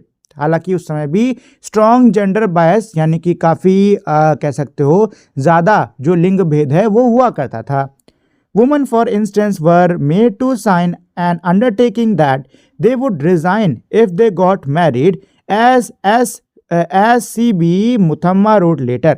क्या कह रहे हैं कि भाई उदाहरण के लिए जैसा कि सीबी मुथम्मा ने बाद में लिखा है कि महिलाओं से पहले ही साइन करवा लिए जाते थे कि अगर वो शादी करती हैं तो उनको इस्तीफा देना होगा, उनको अपनी नौकरी छोड़नी होगी। नेवरदलेस, इस सब के बावजूद she manage to conduct a distinguished diplomatic career. इन सब के बावजूद उन्होंने एक बहुत ही शानदार, बहुत ही कमाल का अपना डिप्लोमेटिक करियर बनाया। Eventually serving as India's first woman ambassador in several countries. और बाद में जाके आखिरकार ये कई देशों में भारत की पहली महिला राजदूत के तौर पर इन्होंने काम करा। When she was unjustly denied promotion, Muthamma approached the Supreme Court. A bench led by Justice V.R. Krishna Iyer struck down gender-based provision as violating the Constitution and made strong comments on the Ministry of External Affairs record of discrimination against women. Muthamma's struggle thus remains a defining milestone in the pursuit of gender equality in Indian public service। क्या कह रहे हैं कि जब मुथम्मा जी का जो promotion है उसको गलत तरीके से रोक दिया गया तो जो मुथम्मा हैं वो फिर सुप्रीम कोर्ट जाती हैं, वो इस चीज़ के लिए सुप्रीम कोर्ट जाती हैं और वहाँ पर जस्टिस V.R. कृष्ण अय्यर की अध्यक्षता वाले एक बेंच ने लिंग भेद वाले प्रावधानों को संविधान के खिलाफ बताते हुए वो क्या करते हैं, इसका जो फैसला है वो इनके पक्ष में सुनाते हैं। और इसके अलावा वो विदेश मंत्रालय के महिलाओं के खिलाफ जो भेदभाव का रिकॉर्ड है उसकी भी कड़ी निंदा करते हैं। ठीक है, इस तरह मुथम्मा का ये जो संघर्ष था ये भारतीय पब्लिक सर्विस में लैंगिक समानता की दिशा में एक अहम पड़ाव बन गया था। CB Muthamma wrote on a number of public issues from the decolonization of the Indian mind to Indian democracy। क्या कह रहे हैं कि सीबी मुथम्मा ने कई सारे पब्लिक इश्यूज, कई सारे सार्वजनिक मुद्दों पर लिखा है। इन्होंने भारतीय सोच को आज़ाद करने से लेकर भारतीय लोकतंत्र तक लिखा हुआ है। इन वन ऑफ हर ऐसे अपने एक निबंध, अपने एक लेख में she pointed to the unbounded freedom of thoughts and believe characteristics of Indian religion as being the single most important factor that makes democracy possible in this country. अपने एक निबंध में, अपने एक लेख में उन्होंने भारतीय धर्मों की खासियत, सोच और विश्वास की जो असीमित आज़ादी है इसकी ओर इशारा करते हुए ये कहा है कि ये सबसे ज़रूरी फैक्टर है, यानी कि ये सबसे ज़रूरी चीज़ है जिसके द्वारा इस देश में जो लोकतंत्र है वो मुमकिन हो पाया है, संभव हो पाया है। We will delve into the structure and process of lawmaking in the chapter The Parliamentary System, Legislature and Executive in Grade 8। क्या कह रहे हैं कि भाई कक्षा 8 का जो चैप्टर है the parliamentary system, legislature and executive, इसमें हम लोग लॉ मेकिंग यानी कानून बनाने की जो प्रोसेस होती है, उसका जो ढांचा होता है उसके बारे में और देखेंगे। The government and you. The government of India play the triple role of protector, law and defense, provider, public welfare and infrastructure, and regulator of economic activity and social justice। जो भारतीय सरकार है वो 3 किरदार निभाती है। कौन कौन से? एक तो है प्रोटेक्टर का, मतलब कि सरकार आपकी रक्षा करती है। दूसरा है प्रोवाइडर, पब्लिक वेलफेयर इंफ्रास्ट्रक्चर के द्वारा आपको सहायता मुहैया कराई जाती है। और रेगुलेटर, जो आर्थिक गतिविधियां हैं उसको ये रेगुलेट करती है। इसके अलावा जो सोशल जस्टिस है वो भी दिलाती है। As examples, the government maintain law and order to protect people through police force, provide free education for children by building schools and hiring teachers, construct infrastructure like road, bridges, railway and airport, and take initiative to ensure food safety। क्या कह रहे हैं कि भाई उदाहरण के तौर पे ये देख सकते हो कि जो सरकार होती है वो पुलिस बल के द्वारा नियम कानून बनाकर रखती है, लॉ एंड ऑर्डर बनाकर रखती है, लोगों की रक्षा करती है। इसके अलावा बच्चों को मुफ्त की शिक्षा दी जाती है, स्कूल्स बनवाकर, टीचर्स को हायर करके। इसके अलावा जो ज़रूरी जगहें हैं जैसे कि सड़क हो गई, इमारतें हो गई, पुल हो गए, रेलवे हो गया, एयरपोर्ट हो गया, इन सबको बनाती है। इसके अलावा ऐसे कदम उठाती है सरकार जिससे कि लोगों की फूड सिक्योरिटी को सुनिश्चित किया जा सके। The above role of the government are executed through Indian Constitution, thousands of laws, many layers of elected representatives, a vast bureaucracy, and a judiciary, all of which help us greatly in our daily life। क्या कह रहे हैं कि ऊपर के जो हमने roles देखे हैं, ऊपर के जो हमने किरदार देखे हैं, ये सरकार जो है निभाती है किसके द्वारा? भारतीय संविधान, हजारों जो कानून दिए हैं, जो निर्वाचित सदस्यों के कई सारे परतें हैं, इतनी बड़ी जो ब्यूरोक्रेसी है, जो न्यायपालिका है, इन सभी के द्वारा सरकार ये सारे जो काम है इनको करती है। और ये जो सारी ही चीज़ें हैं ये हमको हमारे रोज़मर्रा के जीवन में काफ़ी ज़्यादा सहायता देती हैं। However, you might wonder why then our country and her people also still face so many problems। हो सकता है अब आप सोच रहे हो कि अगर इतना सब कुछ है तो तब भी हमारे देश को और देश के लोगों को इतनी सारी समस्याओं का सामना क्यों करना पड़ता है? Why do we still hear the cases of bribery and corruption in public offices? हम लोग सरकारी दफ्तरों में भ्रष्टाचार और घूस के केसेस को हमें क्यों सुनना पड़ रहा है? We still encounters many issues that need to be addressed. People in difficult socio-economic condition, lack of access to good education and healthcare infrastructure that is of poor quality, inadequate access to government schemes and so on। अब भी हमें कई सारे मुद्दे क्यों उठ रहे हैं जिनका कि हमें समाधान करने की ज़रूरत है। अब यहाँ पे ऐसे कुछ मुद्दे दिए हुए हैं जैसे कि लोग जो कि बहुत ही ज़्यादा कठिन सामाजिक आर्थिक परिस्थिति में हैं, अच्छी शिक्षा नहीं मिल पा रही है, हेल्थ केयर बढ़िया नहीं है, अगर इमारतें बन रही हैं मतलब बन नहीं रही हैं, अगर बन भी रही हैं तो पुअर क्वालिटी की हैं, और गवर्नमेंट स्कीम का एक्सेस नहीं मिल पा रहा है इत्यादि। हाउ डू यू मेक और help the government to do what is meant to do?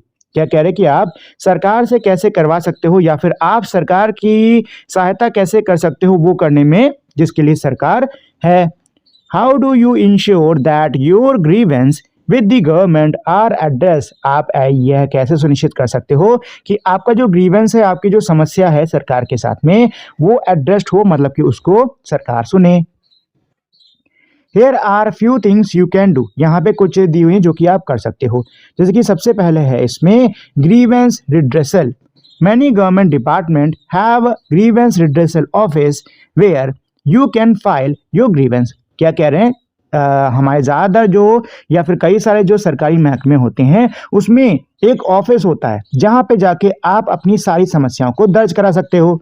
The government also has vigilance commission to investigate matters of corruption। इसके अलावा सरकार का विजिलेंस कमीशन भी होता है। इसका काम क्या होता है? भ्रष्टाचार के जो मामले हैं उन पे नज़र रखना, ठीक है, उनकी जांच करना। You can approach them if you find case of corruption। आप उनके पास जा सकते हो अगर आपको भ्रष्टाचार का कोई मामला दिखता है तो। Today there are mechanism like the public grievance portal। आज के समय में पब्लिक ग्रीवेंस पोर्टल जैसी भी सुविधा उपलब्ध है। ये एक वेबसाइट है, ठीक है। और अगर आपको कोई व्यक्ति भ्रष्ट दिखता है, मतलब कोई आपको सरकारी अफसर जो है अपनी शक्ति का मिसयूज करता हुआ या फिर घूस लेता हुआ दिखाई देता है, तो फिर आप इस वेबसाइट पर जाके उसके खिलाफ कंप्लेन को लॉन्च कर सकते हो। Where one can launch complain and grievance, जहां पर कोई भी अपनी शिकायत को दर्ज कर सकता है, कोई भी अपनी समस्या को दर्ज कर सकता है। The concern government department will respond with in specific time period. जो भी कंसर्न गवर्नमेंट डिपार्टमेंट होगा इसको लेकर वो एक निर्धारित टाइम पीरियड में आपको इसके लिए रिस्पॉन्ड करके देगा, मतलब वो आपको जवाब देगा। Several states also have such portal. कई सारे हमारे राज्यों में भी ऐसे पोर्टल्स हैं। सेकंड क्या है इसमें? Ask the government for information about it policies and action. India has a powerful act called Right to Information Act (RTI), through which we can ask for the information about government actions of public interest। क्या कह रहे हैं कि भारत के अंदर एक बहुत ही शक्तिशाली नियम है, उसका नाम है राइट टू इंफॉर्मेशन एक्ट, जिसको आरटीआई कहते हैं। इसके द्वारा आप सरकार से किसी भी चीज की जानकारी मांग सकते हो।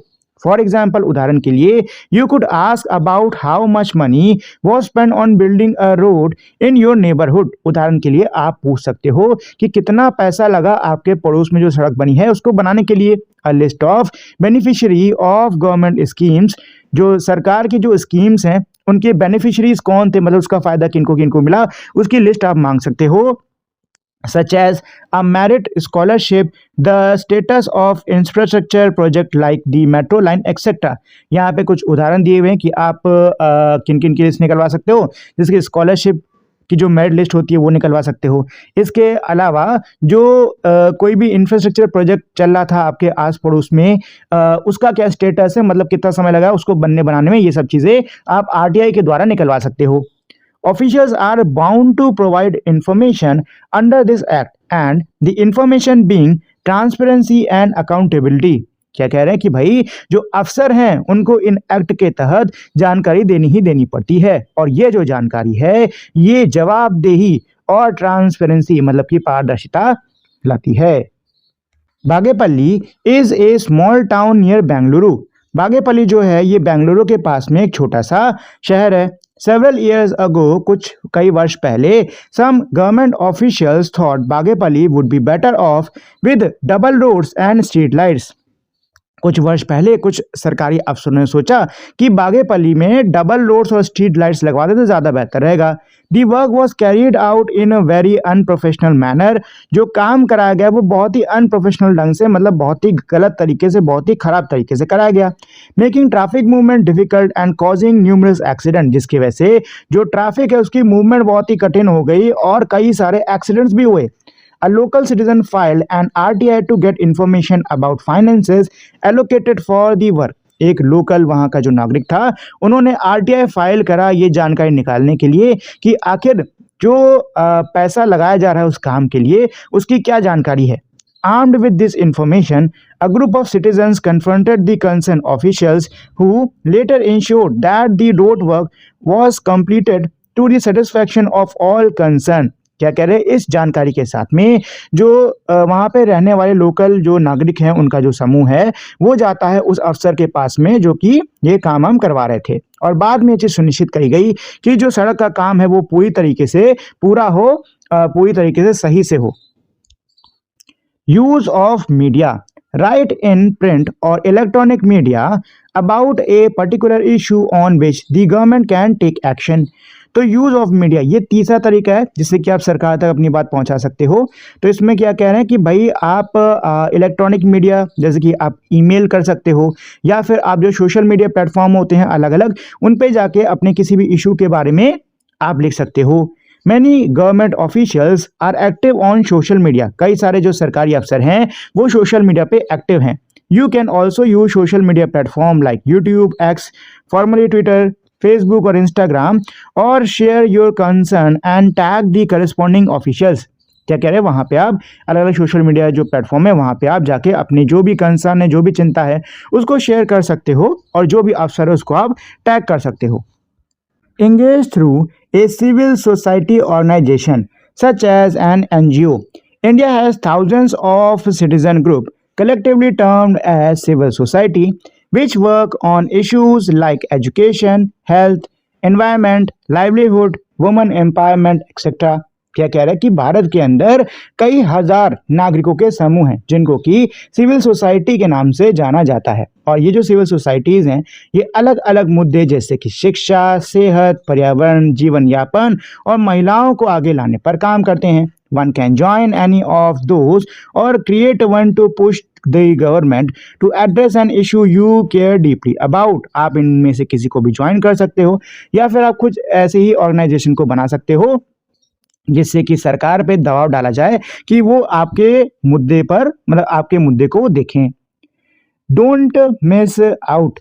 In 1970, the Kerala government planned a massive hydroelectric project in the Silent Valley, which would have submerged vast tract of untouched evergreen forest and destroyed their immense biodiversity including much wildlife।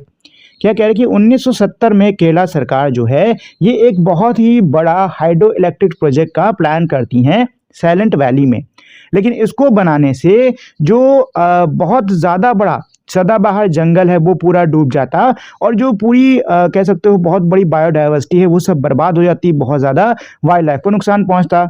Many non-government organizations mobilized public opinion against the construction of the dam, soon joined by hundreds of scientists, environmentalists, writers, public figures, teachers, and local villagers. Eventually, in 1983, the central government intervened and cancelled the project. 2 years later, the Silent Valley was declared a national park, ensuring its lasting protection. क्या कह रहे हैं कि भाई इस चीज़ के खिलाफ कई सारी जो गैर सरकारी संस्थाएं हैं वो आगे आती हैं, वो इसके खिलाफ इस बांध के इस डैम के कंस्ट्रक्शन के खिलाफ आवाज़ उठाती हैं। जल्द ही कई सौ वैज्ञानिक, कई सौ मतलब लेखक, बहुत सारे पब्लिक फिगर्स, बहुत सारे लोग, अध्यापक और जो वहाँ के स्थानीय ग्रामीण के लोग थे वो सब आके इस मुहिम के साथ में जुड़ जाते हैं और आगे चल के अंत में 1983 में जो केंद्र सरकार है उसको इस मामले में हस्तक्षेप करना पड़ता है और वो इस प्रोजेक्ट को कैंसिल कर देते हैं। 2 साल बाद में जो ये साइलेंट वैली है इसको नेशनल पार्क का दर्जा दिया जाता है। फिफ्थ है इसमें write to political representatives. You can write you can write a letter to your local representative ministers और parliamentarians seeking action on particular issue. क्या कह रहे हैं कि आप लोग लेटर लिख सकते हो आपके जो लोकल रिप्रेजेंटेटिव हैं उनको, मंत्रियों को, कोई संसद का सदस्य है उसको, मतलब जो भी आपका मुद्दा है उस मुद्दे को लेकर आप इनको पत्र लिख सकते हो। Vote in election.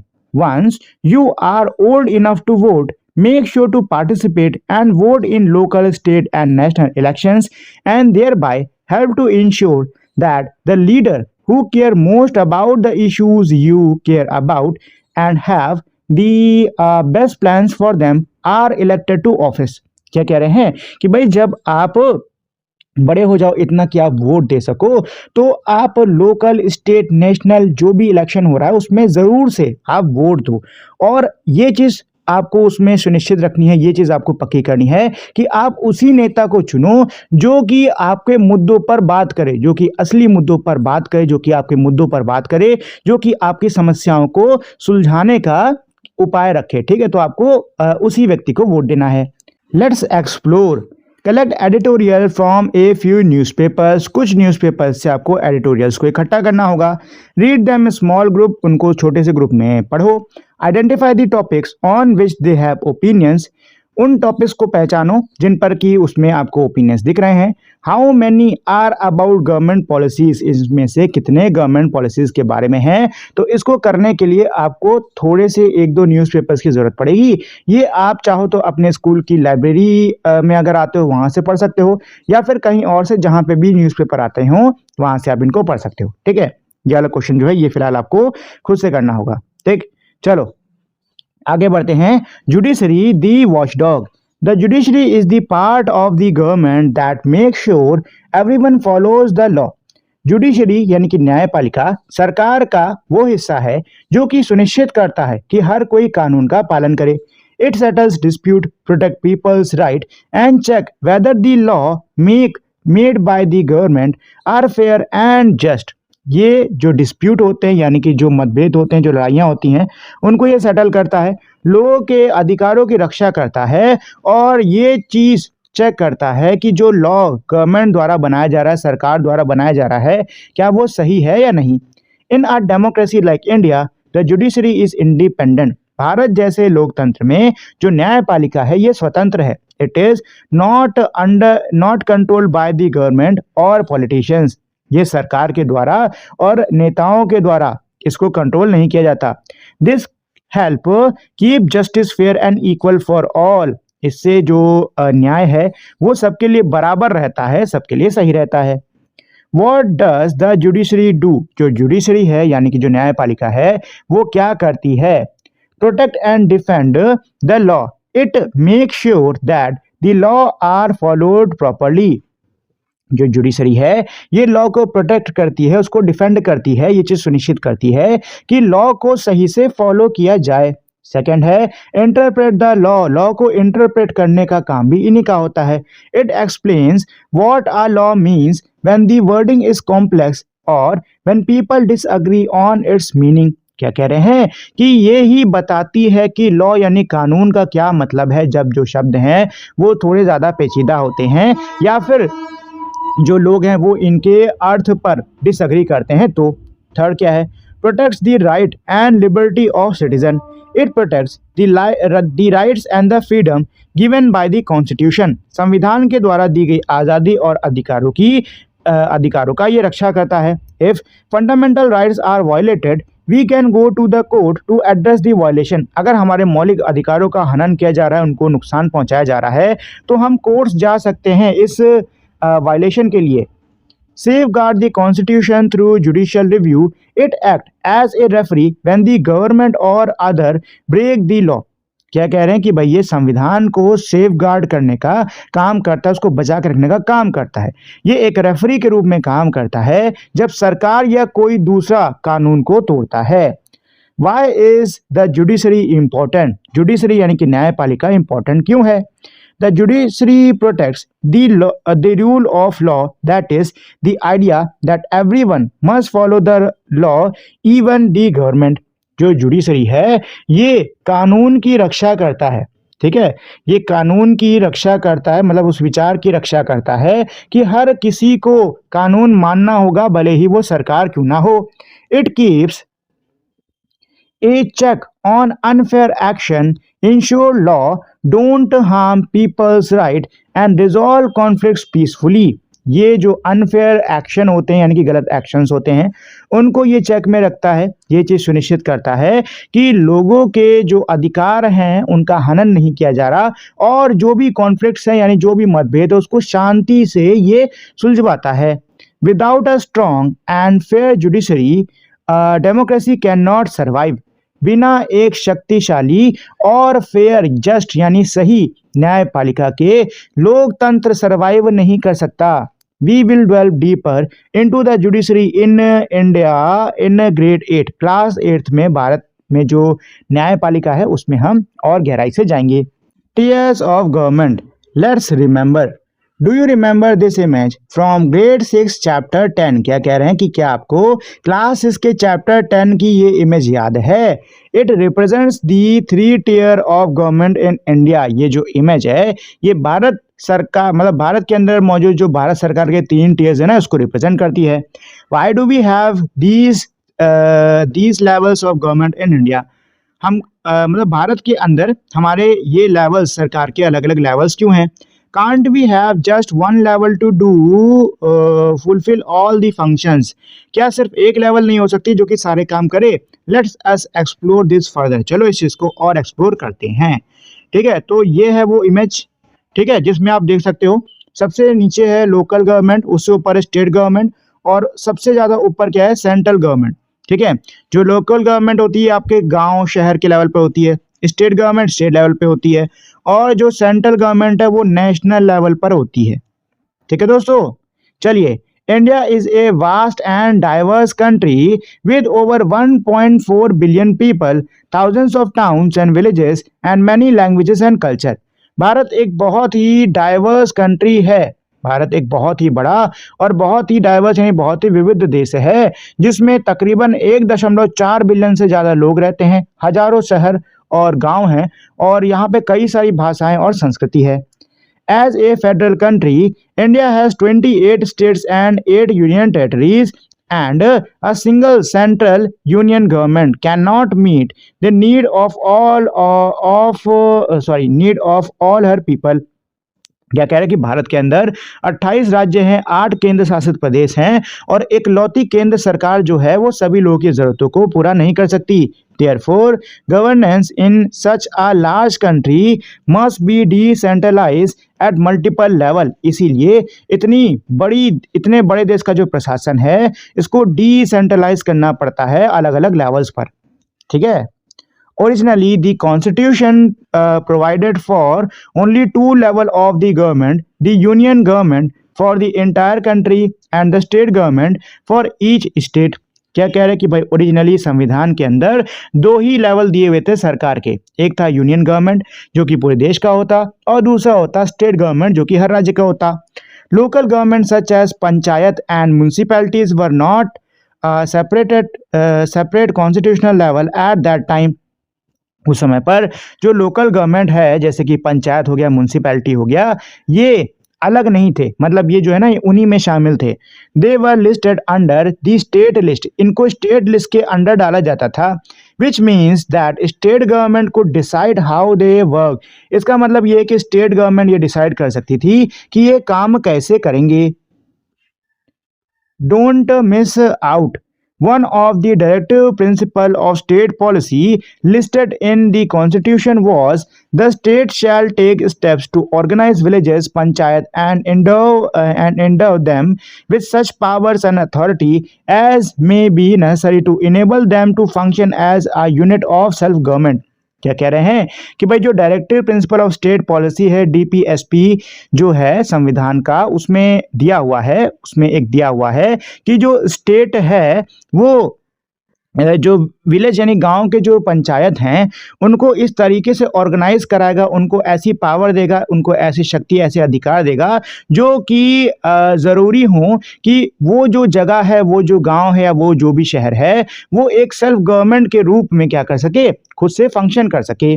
In the early 1990 शुरुआती 1990 में the constitution was amended to create the panchayati raj system and the system of municipalities for the towns and cities.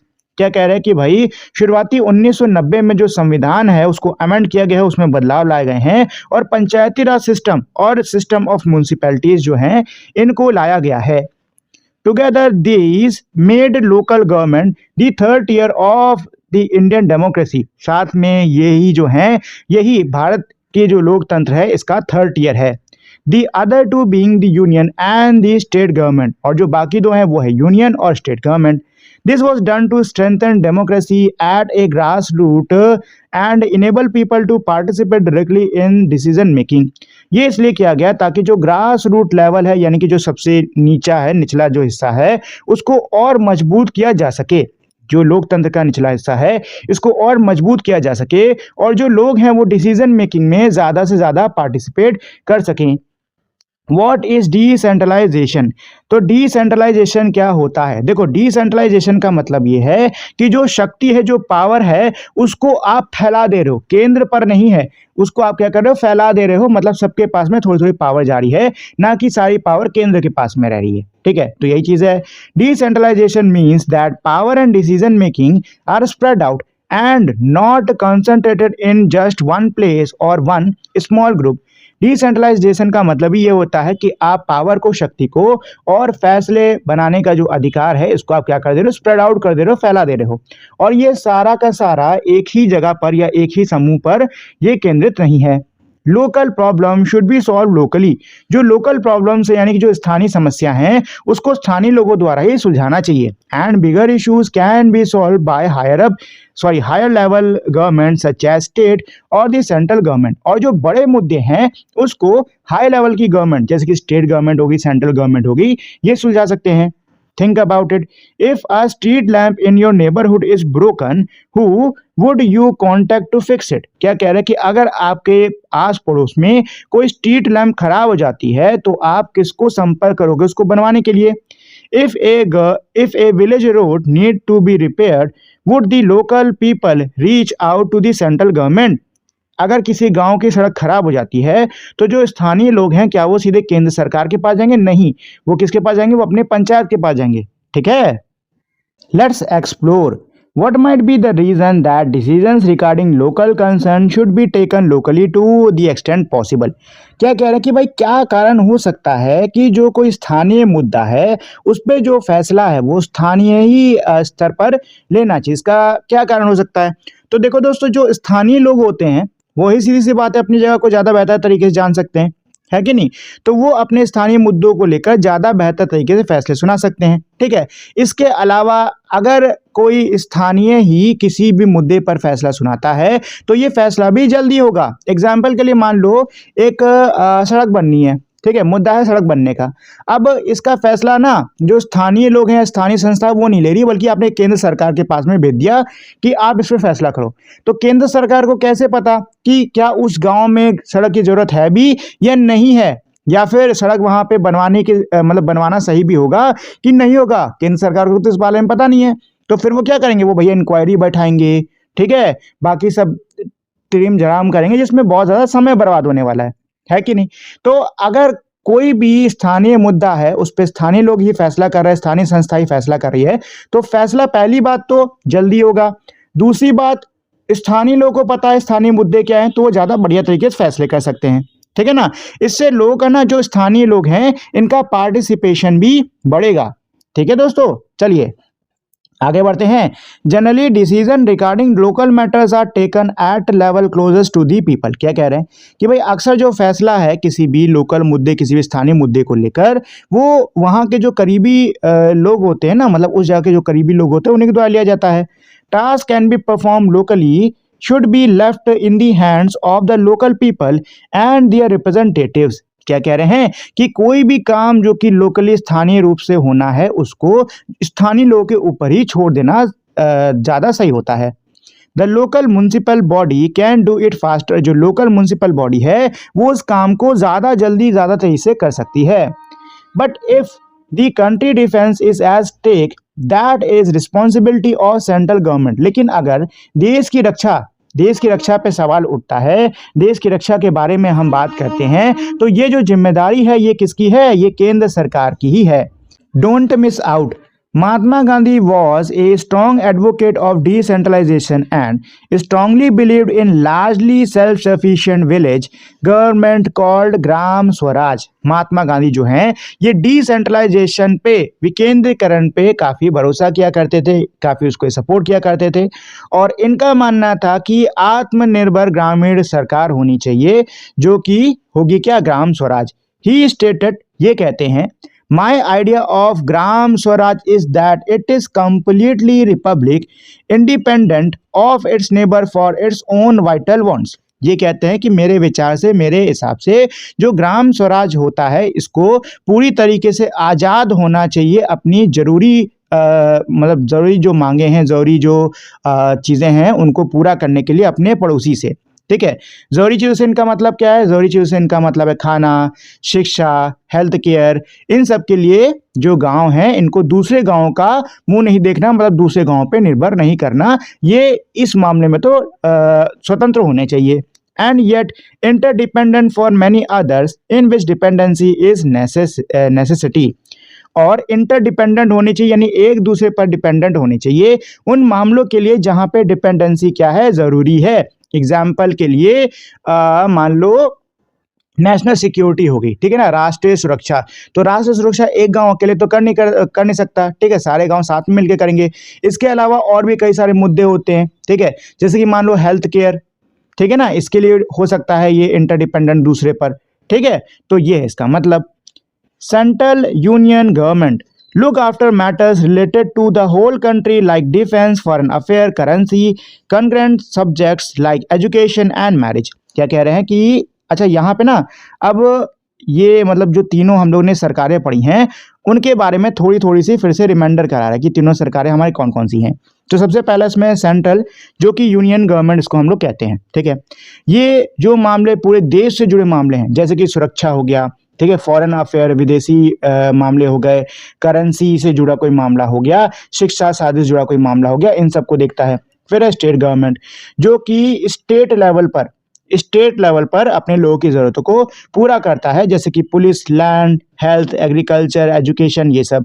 उसके बाद में होती है हमारी लोकल गवर्नमेंट, ठीक है ना। लोकल गवर्नमेंट जो है ये गांव के स्तर पर, शहर के स्तर पे, कस्बों के स्तर पे काम करती है और जो लोकल प्रॉब्लम्स होती है ना उनको ये सॉल्व करती है। The working of the 3 levels of the school education system in India, Bharat में schools are not managed by a single person or office। Bharat के अंदर जो स्कूल्स होते हैं इनको कोई एक सिंगल व्यक्ति या फिर ऑफिस मैनेज नहीं करता। Let us see how the different levels of the government play different yet interconnected roles to ensure that every child get their right to education। चलिए देखते हैं कैसे भारत के अंदर जो अलग अलग स्तर पे जो सरकारें हैं वो कैसे अलग अलग लेकिन एक दूसरे से जुड़ा हुआ किरदार निभाती हैं, जिससे कि हर बच्चे को उसके शिक्षा का अधिकार मिल सके। तो चलो दोस्तों अब यही चीज देख लेते हैं। तो सबसे पहले इसमें क्या है, लेजिस्लेटिव। अच्छा, लेजिस्लेटिव के अंदर कौन आता है, पार्लियामेंट हो गया, ठीक है, पूरे देश का। इसके अलावा स्टेट लेजिस्लेटिव, ये सब आते हैं, ठीक है। अब इनका काम होता है लॉ बनाने का। तो ये लॉ बना देते हैं। एग्जाम्पल के लिए मान लो इन्होंने कोई लॉ निकाला है बच्चों की शिक्षा से जुड़ा हुआ, ठीक है। अब काम आएगा किसका, अब काम पड़ेगा एग्जीक्यूटिव का, यानी कि कार्यपालिका का। अच्छा, आपको पता है एग्जीक्यूटिव हमारी क्या होती है, दो टाइप की होती है, मतलब दो तरीके की है, एक है पॉलिटिकल और एक है परमानेंट। पॉलिटिकल एग्जीक्यूटिव जो कि वोट मतलब इलेक्शन के थ्रू आए हैं, ठीक है, और परमानेंट जो कि एग्जाम पार करके आए हैं, ब्यूरोक्रेट्स, ये सब, ठीक है। अब ये क्या है, ये नीतियां बनाएंगे ताकि जो भी शिक्षा से जुड़ा हुआ कानून बना है उसको सही से क्या किया जा सके, इम्प्लीमेंट किया जा सके, ठीक है ना। और सबसे आखिरी में आएगा आपका जुडिशरी, ठीक है। अब मान लो इन्होंने कानून बनाया, इन्होंने कानून लगवाया, लेकिन जो भी कानून है ना उसका सही से पालन नहीं हो रहा है, तो अब काम आता है जुडिशरी का, जो कि ये सुनिश्चित करेगा कि जो भी कानून बनाया गया है, जो भी कानून लगवाया गया है, उसका सही से पालन भी हो, ठीक है दोस्तों। चलिए let's explore. It has been more than 75 years since India become republic. क्या कह रहे हैं, 75 वर्ष से ज्यादा हो चुका है भारत को गणतंत्र बने। ड्यूरिंग दिस टाइम, इस समय के दौरान, we have had many governments at the national, state and local level. हमने कई सारी सरकारें देखी हैं नेशनल, स्टेट और लोकल लेवल पर। Many policies and programmes have been designed and implemented. कई सारी नीतियां, कई सारे कार्यक्रमों को डिजाइन करा गया है, उनको लागू करा गया है, चलाया गया है। We have come a long way by increasing literacy of our people, improving road, train and airport, and strengthening communication system such as the telephone and the internet। हम अब काफ़ी कह सकते हो आगे आ चुके हैं अपने लोगों की साक्षरता बढ़ाने में, सड़कों को बेहतर करने में, ट्रेन एयरपोर्ट बनवाने में, लोगों के बीच में जो संपर्क है टेलीफोन इंटरनेट के द्वारा उसको मजबूत करने में।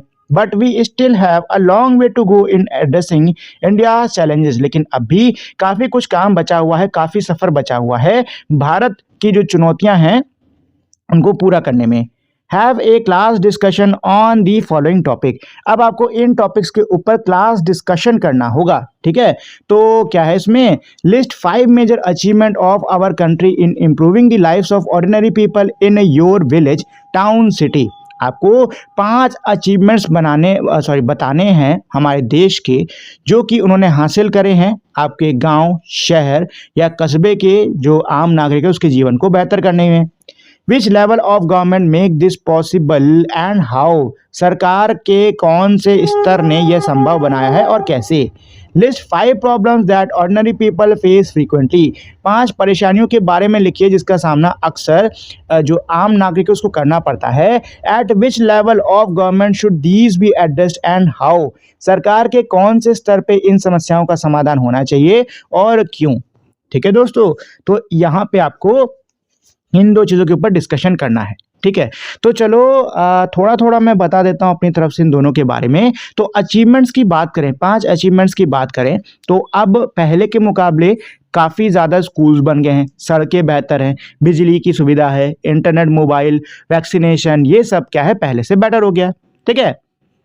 कौन सी लेवल ऑफ गवर्नमेंट ये काम कराएगी, तो देखो स्कूल्स का काम कौन देखता है, सेंटर और स्टेट, ठीक। और इन्होंने ये ज़्यादा स्कूल्स कैसे बढ़ाए हैं, मतलब शिक्षा कैसे बढ़ाई है, एजुकेशन स्कीम्स को लाकर, ठीक है ना। बेहतर सड़क बनवाई है, ये बनवाने का काम कौन सी सरकार करती है, स्टेट और लोकल। और कैसे कई सारे इंफ्रास्ट्रक्चर जो प्रोजेक्ट है ना उनको लाकर इन्होंने ये चीज़ अचीव करी है। इसके अलावा इलेक्ट्रिसिटी, अच्छा इलेक्ट्रिसिटी जो होती है स्टेट गवर्नमेंट के हाथ में होती है, ठीक है। कैसे, पावर सप्लाई को बेटर करके। इंटरनेट एंड मोबाइल ये सेंट्रल गवर्नमेंट के हाथ में होता है, ठीक है। और कैसे करा भाई, डिजिटल इंडिया प्रोग्राम, जिससे कि भारत के अंदर इंटरनेट और ये कम्युनिकेशन है काफ़ी स्ट्रांग हुआ है, ठीक है। और जो वैक्सीनेशन होता है ये सेंट्रल और स्टेट दोनों सरकार करवाती हैं, और हेल्थ प्रोग्राम कई सारे भारत सरकार ने चलाए हैं जिससे कि देश में वैक्सीनेशन जो है ये काफ़ी ज़्यादा हुई है। ठीक है। अच्छा, 5 कॉमन प्रॉब्लम्स और उनके सॉल्यूशन। तो पहली प्रॉब्लम क्या है भाई, डर्टी रोड्स, गंदी सड़कें। ठीक है। लोकल गवर्नमेंट को उसको देखना चाहिए, और कैसे ये कर सकते हैं, रेगुलरली साफ सफाई करा के। ट्रैफिक जो है ये भी लोकल स्टेट गवर्नमेंट देखेगी। ठीक है। और बेहतर प्लानिंग करके इस समस्या का भी समाधान किया जा सकता है। उसके अलावा जो हॉस्पिटल बने हैं वो भी काफ़ी बुरी कंडीशन में है, पुअर हॉस्पिटल्स हैं, ये भी स्टेट गवर्नमेंट को ही देखना है, स्टेट गवर्नमेंट के ही स्तर पे इस पे काम होगा। और कैसे इसको आप सही कर सकते हो, बेटर सुविधाओं को प्रोवाइड कराकर, बेहतर डॉक्टर, बेहतर चीज़ें करवा के। अनएम्प्लॉयमेंट, ये सेंट्रल और स्टेट दोनों ही लेवल पर हमको मतलब दोनों ही लेवल पर जो सरकारें हैं वो इस पर ये काम करेंगी। और इसको हम कैसे, इस समस्या का सामना कैसे कर सकते हैं, स्किल प्रोग्राम्स के जरिए। ठीक है, लोगों को स्किल्स बेहतर सिखा के। और एक जो सबसे बड़ी समस्या है इस समय देश की वो है पोल्यूशन, और ये सेंट्रल और स्टेट दोनों सरकारों की जिम्मेदारी है। दोनों सरकारों को साथ में मिलकर इस पे काम करना होगा। और इसको कैसे, मतलब पोल्यूशन की समस्या को कैसे इसका समाधान किया जा सकता है, तो वो किया जा सकता है मजबूत इन्वायरमेंटल लॉस लाकर। ठीक है ना दोस्तों। चलिए, तो अब हम लोग चलते हैं बिफोर वी मूव ऑन पे, इससे थोड़ा सा रिवीजन हो जाएगा हमारे चैप्टर का, और फिर क्वेश्चन आंसर्स पर चलेंगे। ठीक है। चलो, तो पहला पॉइंट क्या है, the state and the government are different. जो स्टेट और जो गवर्नमेंट होता है ये दोनों क्या होते हैं, अलग अलग होते हैं। But sometimes the terms are use interchangeably, लेकिन कई बार ये जो टर्म है ना इसको हम लोग इंटरचेंजेबली यानी एक दूसरे की जगह पे यूज कर लेते हैं। The state is a larger concept that include the citizen of a country, the territory of the country. जो स्टेट है ये मेरा एक बड़ा कॉन्सेप्ट होता है जिसमें देश के नागरिक और देश की भूमि दोनों चीजें आती हैं। It is sovereign, that is it has independence to make its laws without any outside control. वो सॉवरेन यानी कि सप्रभुत्व होना चाहिए, मतलब कि आज़ादी से अपने कानून बना सकता है वो जगह बिना किसी बाहरी शक्ति के हस्तक्षेप के। It has a government that make and implement law to run the country. इसमें एक सरकार होती है, वहां पे एक सरकार होनी चाहिए जो कि कानूनों को बनाएगा देश को चलाने के लिए। सेकेंड पॉइंट इसमें क्या है, a republic is a form of government where the head of the state is elected. Republic यानी गणतंत्र, सरकार का एक ऐसा रूप होता है जिसमें हेड ऑफ द स्टेट जो है इसको इलेक्ट किया जाता है डायरेक्टली या इनडायरेक्टली लोगों के द्वारा। और ये जो होता है ये राजा या रानी नहीं होता है जिसको कि पावर इनहेरिट यानी विरासत में मिलती है। रिपब्लिक के अंदर जो पावर का हेड ऑफ द स्टेट है उसकी, सॉरी, जो हेड ऑफ द स्टेट है उसकी जो पावर होती है ना उस पर लिमिट्स लगाई जाती हैं, उस पर बंदिशें लगाई जाती हैं संविधान के द्वारा, कानून के द्वारा। ठीक है। जो 3 अंग होते हैं या 3 स्तंभ होते हैं सरकार के, वो क्या होते हैं, वो होते हैं लेजिस्लेचर, एग्जीक्यूटिव, जुडिशरी। विधायिका, कार्यपालिका, न्यायपालिका। इन इंडिया, भारत में, there are also 3 level of government. क्या कह रहे हैं, भारत के अंदर 3 स्तर, हमें सरकार के 3 स्तर देखने को मिलते हैं। कौन कौन से, यूनियन गवर्नमेंट, स्टेट गवर्नमेंट और लोकल यानी कि हमारा पंचायत और म्यूनसिपैलिटी, ये वाला।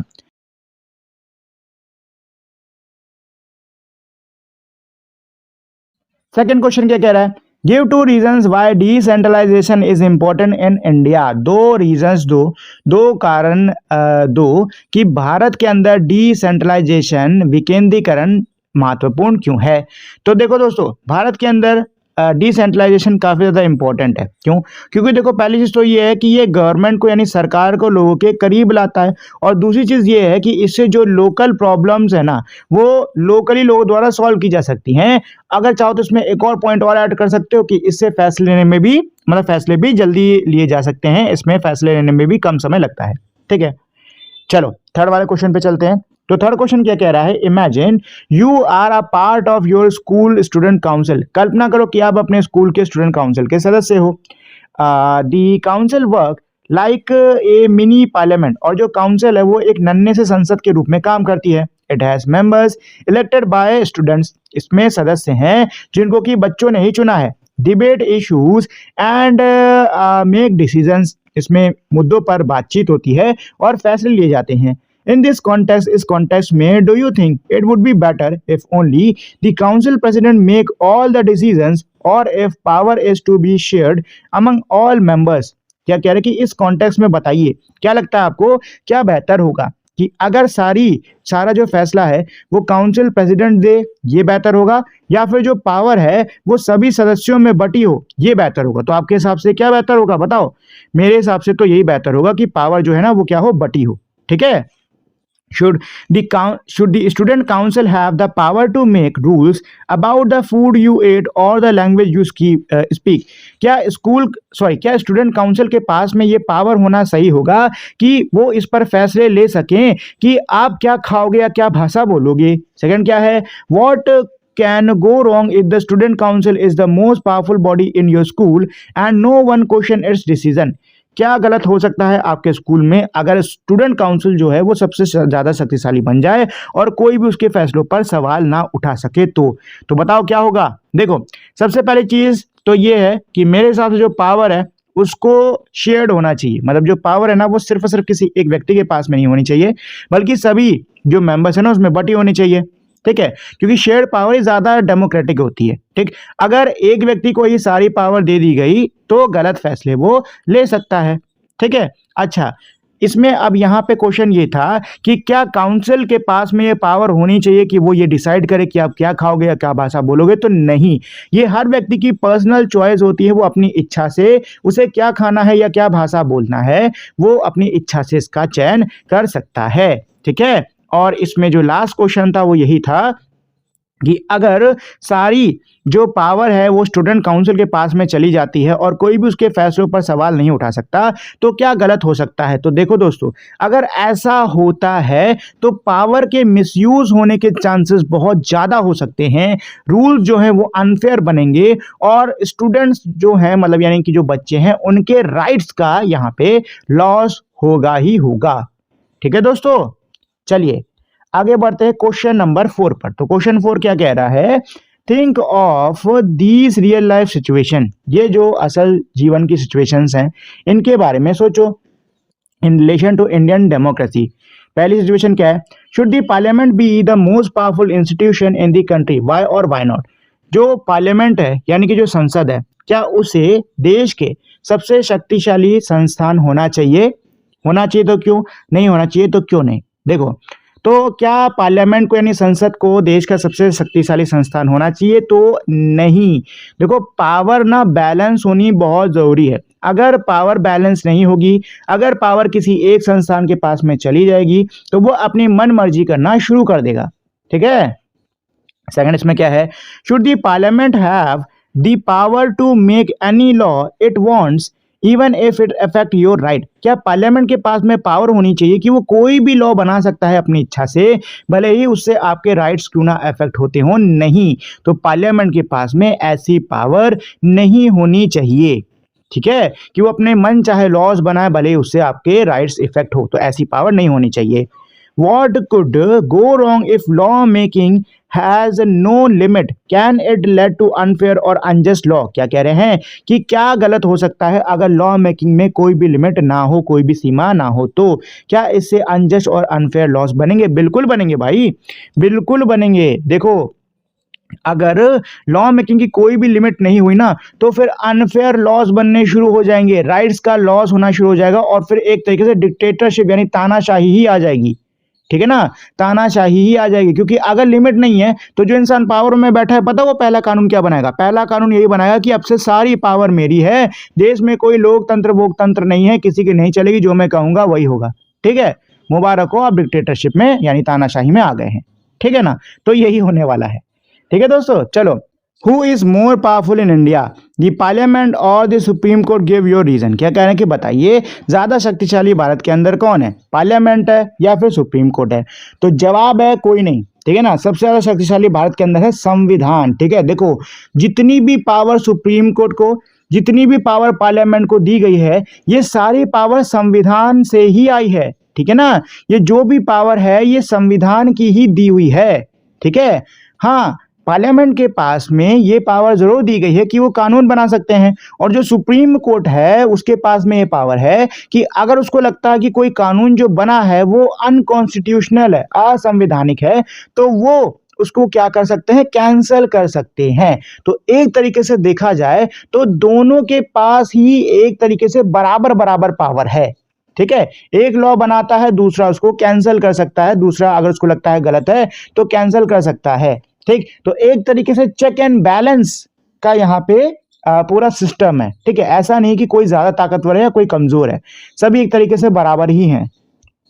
नेक्स्ट है क्वेश्चन 5, क्या कह रहा है, ask your parents guardian how they engage with the government over the past year, make a list and classify the item based on the level of government they had to work with, what challenge did they have face. देखो क्या कह रहे हैं कि भाई आपको अपने माता पिता या गार्जियन से पूछना होगा कि पिछले वर्षों में उन्होंने सरकार के साथ में कैसे काम करा है, कैसे बातचीत करी है। ठीक है, आपको लिस्ट बनानी होगी इस चीज के आधार पे कि जो भी इन्होंने काम करा है वो गवर्नमेंट के कौन से लेवल से जुड़ा हुआ था। ठीक है ना, इसके अलावा उनको कौन सी चुनौतियों का सामना करना पड़ा है, इसके बारे में आपको बताना होगा। ठीक है, तो इसको लेके आप अपने घर के बड़ों से बात कर सकते हो। ठीक है, चलो एक एग्जांपल देता हूं छोटा सा कि आपके घर वालों ने आधार कार्ड जरूर बनवाया होगा। ठीक है, अच्छा आधार कार्ड जो है ये सेंट्रल गवर्नमेंट के अंदर आता है। ठीक है, मतलब आधार कार्ड बनवाने के लिए जो सेंट्रल गवर्नमेंट है ना उसके साथ में एंगेज हुए होंगे। ठीक, अच्छा क्या चैलेंजेस का सामना करना पड़ा होगा इसमें, तो वो है पेपर वर्क, क्योंकि भाई पेपर वर्क थोड़ा इसमें था कि ये लेकर आओ ये लेकर आओ। ठीक है, अंगूठा लगाओ, ये सब था उसमें थोड़ा बहुत खुकट। ठीक है, ये सारी चीजें हैं।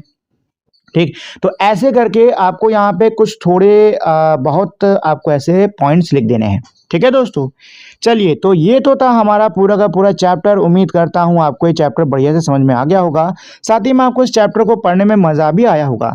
जाने से पहले दोस्तों एक छोटी सी रिक्वेस्ट करना चाहूंगा कि अगर आप लोगों ने अभी तक मेरे इस वीडियो को लाइक शेयर और मेरे चैनल को सब्सक्राइब नहीं किया है तो प्लीज फटाफट से आप लोग इस वीडियो को लाइक शेयर और मेरे चैनल को सब्सक्राइब कर दीजिए।